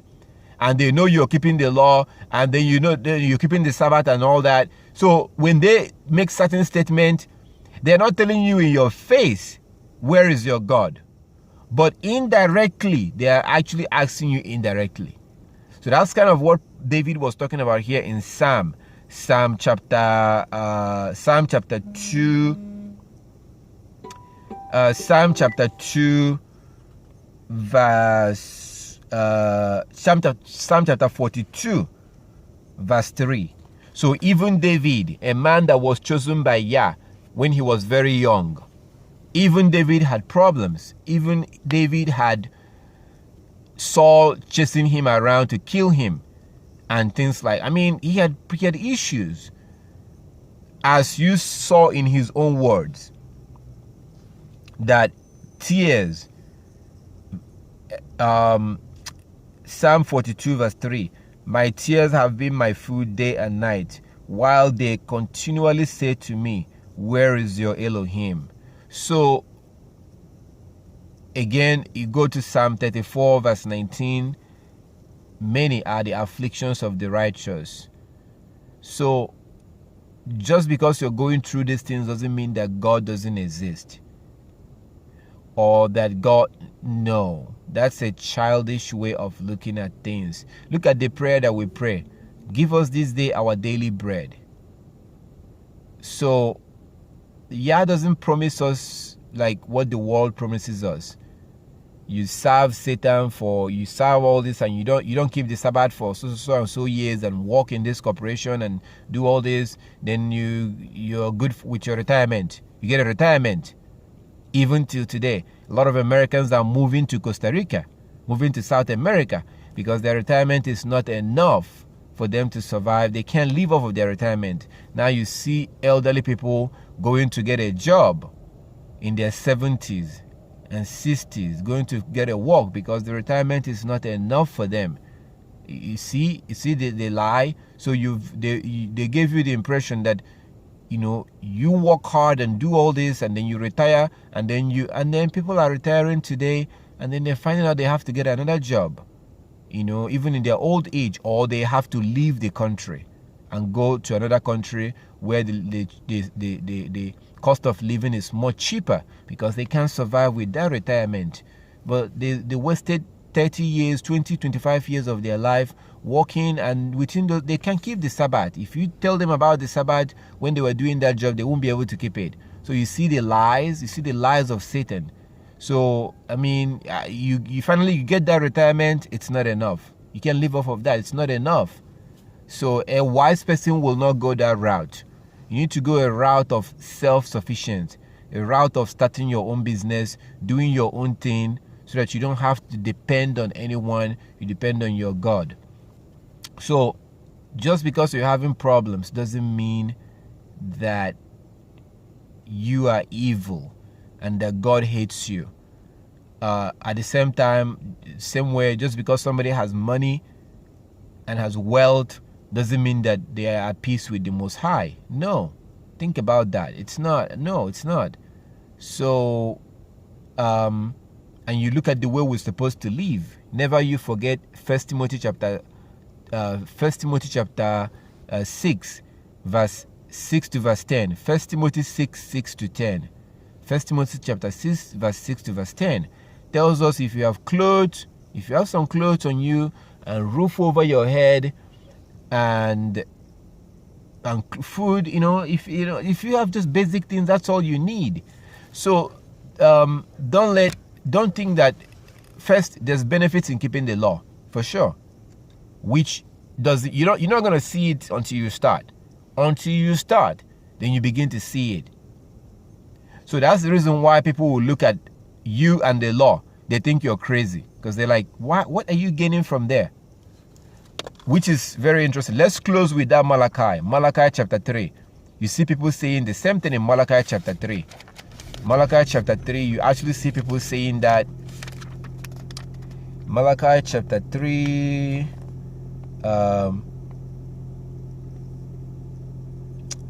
Malachi chapter 3 from verse 13. Malachi chapter 3 from verse 13, it says, your words have been harsh against me, says Yah, yet you say, what have we spoken against you? You have said, it is useless. This is Yah talking to the Israelites. You have said, it is useless to serve Elohim. What profit is it that we have kept his ordinance, that we have walked as mourners before Yah of hosts? So now we call the proud blessed. For those who do wickedly are raised up. They even tempt Elohim and go free. So people begin to say, what is it in it? Like, what do I gain by keeping the law?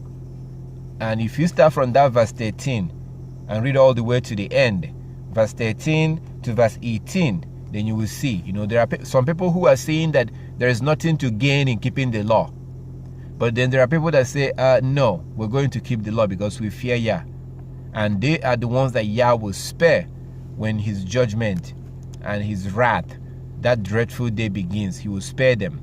So initially, you're not going to see the benefit in keeping the law, but when you begin to keep it, you're going to see the benefit. But at the same time, that doesn't mean that you're not going to have problems and minor issues in life and things like that.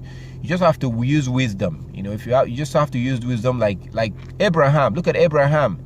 He had issues. He had things he has to worry about. People, he was, scared of people killing him and taking his wife, and, he had issues. So he had problems. It doesn't mean that he wasn't a righteous man. It's just that, stuff will happen. So these are, so if we, if you then look at that Leviticus chapter 19:19, Leviticus 19:19, when it says that you shall keep my statutes, the reason why he said that we should keep his statutes is for our own good. It's not to put a leash on our neck so we don't have to, do anything or just to hold us down. No, these things are for our own good. At the end of the day, it's for our own good, like we see in Deuteronomy chapter 6, verse 24 and 25. The reason why he told us to keep the law is for our own good. We are the one that benefits from that. So all praises to our Heavenly Father for everything, for this law. I hope that I certainly, have a clearer understanding of these things each time we study it, each time we go through it. So I may look at something that says, Leviticus 19:19, you shall keep, Leviticus 19:19, you shall keep my statutes. I can look at that. Somebody can look at it and think, look at it as something, as a leash on our neck. But I look at that, I'm like, no, this is the reason why he says to keep it is for our own good. And I've given you multiple examples, multiple reasons. Let's say, and I'm going to close with this, and I'm going to use the Sabbath because today is the Sabbath day. Let me use Sabbath for example. Let's say you're working for somebody. You are nothing but their slave, because really, you work for them 5 days, you get 2 days off. But they give you the schedule. They give you a schedule. There are many things you cannot do when you work for somebody. If you have to do certain things on a certain day, you have to get their permission. So whether you want to admit it or not, whether you know it or not, you are that person's slave, because you don't have your freedom. You're working for them, and the reason for you being a slave is that you're gonna have to get permission from them in order to do certain things. Most likely, they are telling you how to dress. So you're their slave. But let's say you find out about the Sabbath, and you begin to keep. You want to keep the Sabbath, but they won't let you keep the Sabbath because you are their slave. Well, now you begin to brainstorm, begin to think, because it will be better if you can have your own business. If you can have your own business, then they won't be able to tell you what to do, because now you will no longer be serving them. Now let's look at what happens when you start your business. So by seeing the law that says to keep the Sabbath, you want to keep the Sabbath, your slave owner, the person you work for, says no, or they give you some days off and they won't give you some days off, and then you really want to keep the Sabbath, and then you get away from them and start your own business. You see, now you've gotten your freedom. Now you have more freedom. You can then set your schedule, work when you want to work, but that business can expand. That business can begin to grow. And then you will end up seeing other people that want to keep the Sabbath, and you can hire them.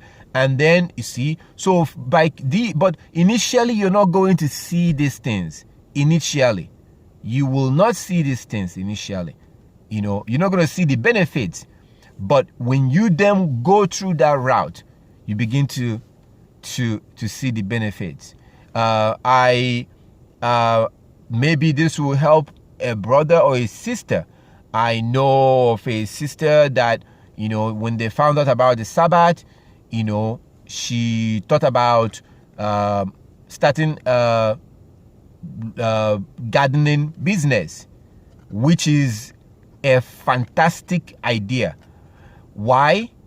Because you don't see that all the time. If men are going and knocking the doors in neighborhoods and saying, hey, here's my card. If you need a gardening, I can charge you less and all that. If a man goes and do that and a woman goes and knock the door and say that she owns a gardening business, trust me, most people will hire that woman. She will get that job before a man, because typically that's the job that men do. A woman that starts up a gardening business will get a lot of customers. And you are your own boss. You can then hire people, get a couple of lawnmower and get stuff. You can then hire people. And you can choose the day that you work.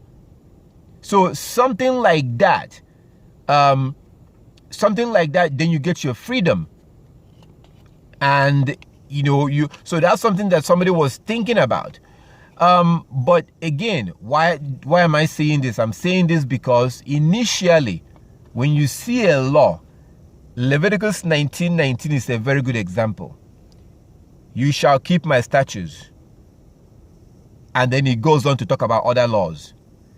It goes on to talk about you shall not let your livestock breed with one with another kind. That's something we're going to study next Sabbath. Another Sabbath we're going to, because there's about 3 or 4 laws in Leviticus 19:19. So right now we focused mainly on you shall keep my statutes. We focused on that. Next time we're going to study you shall not let your livestock breed with another kind. So simply looking at this, and you want to keep the Sabbath, like as I said, if you begin to keep the Sabbath and you end up starting your own business or whatever, that can, you may come to a point that you be like, wow, why didn't I start this 10 years ago? If I started 10 years ago, I would have saved up a lot of money. I would have, but when you see the law about the Sabbath, most people are thinking, man, this is too restriction. This is a restriction. So you mean to say I don't have to do this on this day? You mean to say I don't have to do this? You mean, so people tend to think of the restrictions and they, think about, it's all about me. But if you want to do it because Yah said so, if you want to do it because Yeshua said so, then in that way, you don't know, there's a lot of benefits that comes. You become, there's a lot of open doors that will end up happening. But at the same time, you don't do it because of the open doors.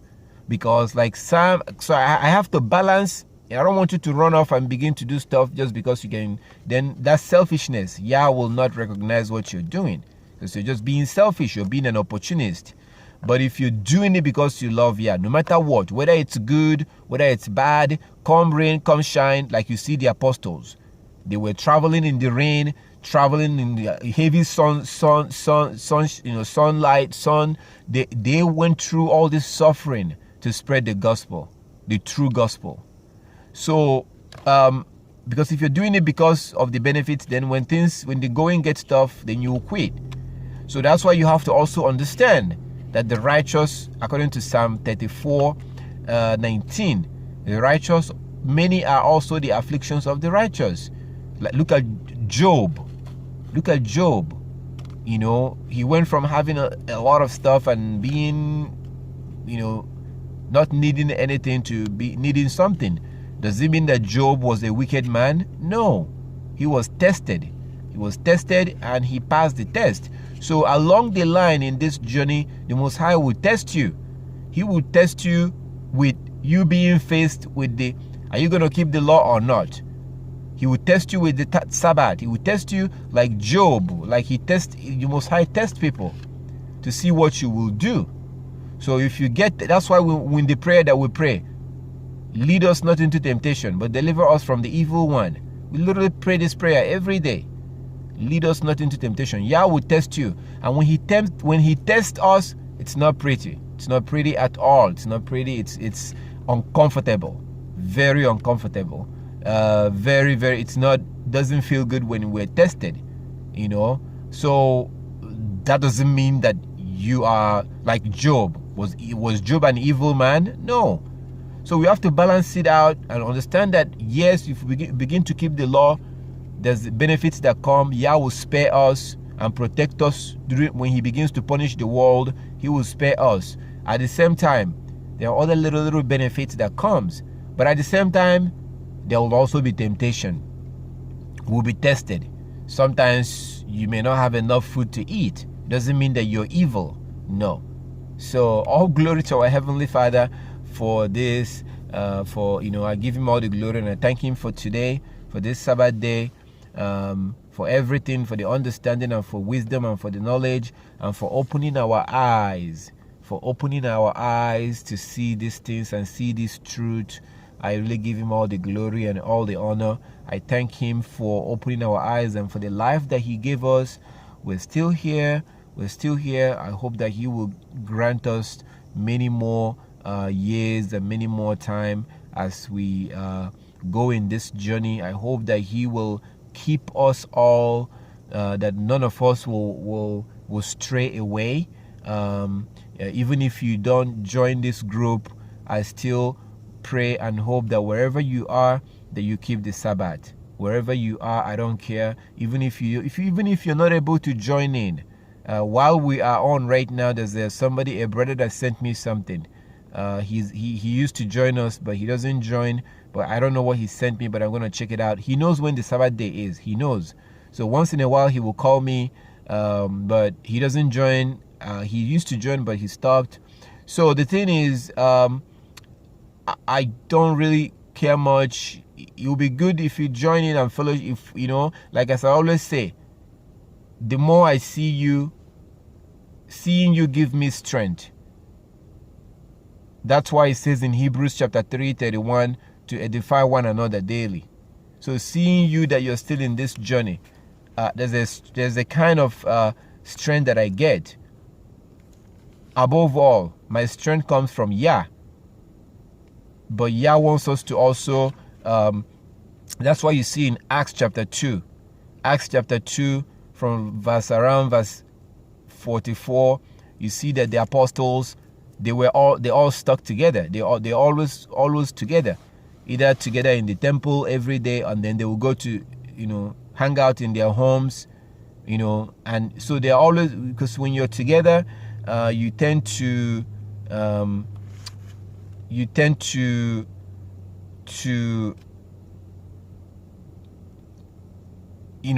edify one another, so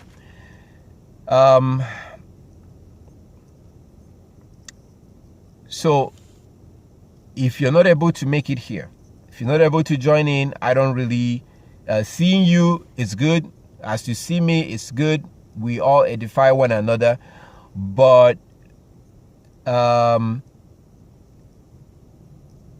if you're not able to join in wherever you are, please don't give up. Don't give up. Keep this Sabbath. Keep the Sabbath day. Don't give up at all. Keep on keeping the Sabbath, because that's number one. Put on your tassel, but the Sabbath is number one. Put on tassel, wear tassel, keep the Sabbath, keep all the laws wherever you are, whether you are able to join us or not. It doesn't matter. Just keep the Sabbath day holy. I was talking about Hebrews chapter 3, verse 13. Hebrews 3:13, from verse 12, it says, "Beware, brethren, lest there be any of you an evil heart." Beware, brethren, lest there be in any of you an evil heart of unbelief in departing from the living Elohim. Verse 13, "But exhort one another daily, while it is called today, lest any of you be hardened through the deceitfulness of sin." Verse 14, "For we have become partakers of Hamashiach, if we hold the beginning of our confidence steadfast to the end." So wherever you are, I hope that you continue to keep the law, because that's really what matters.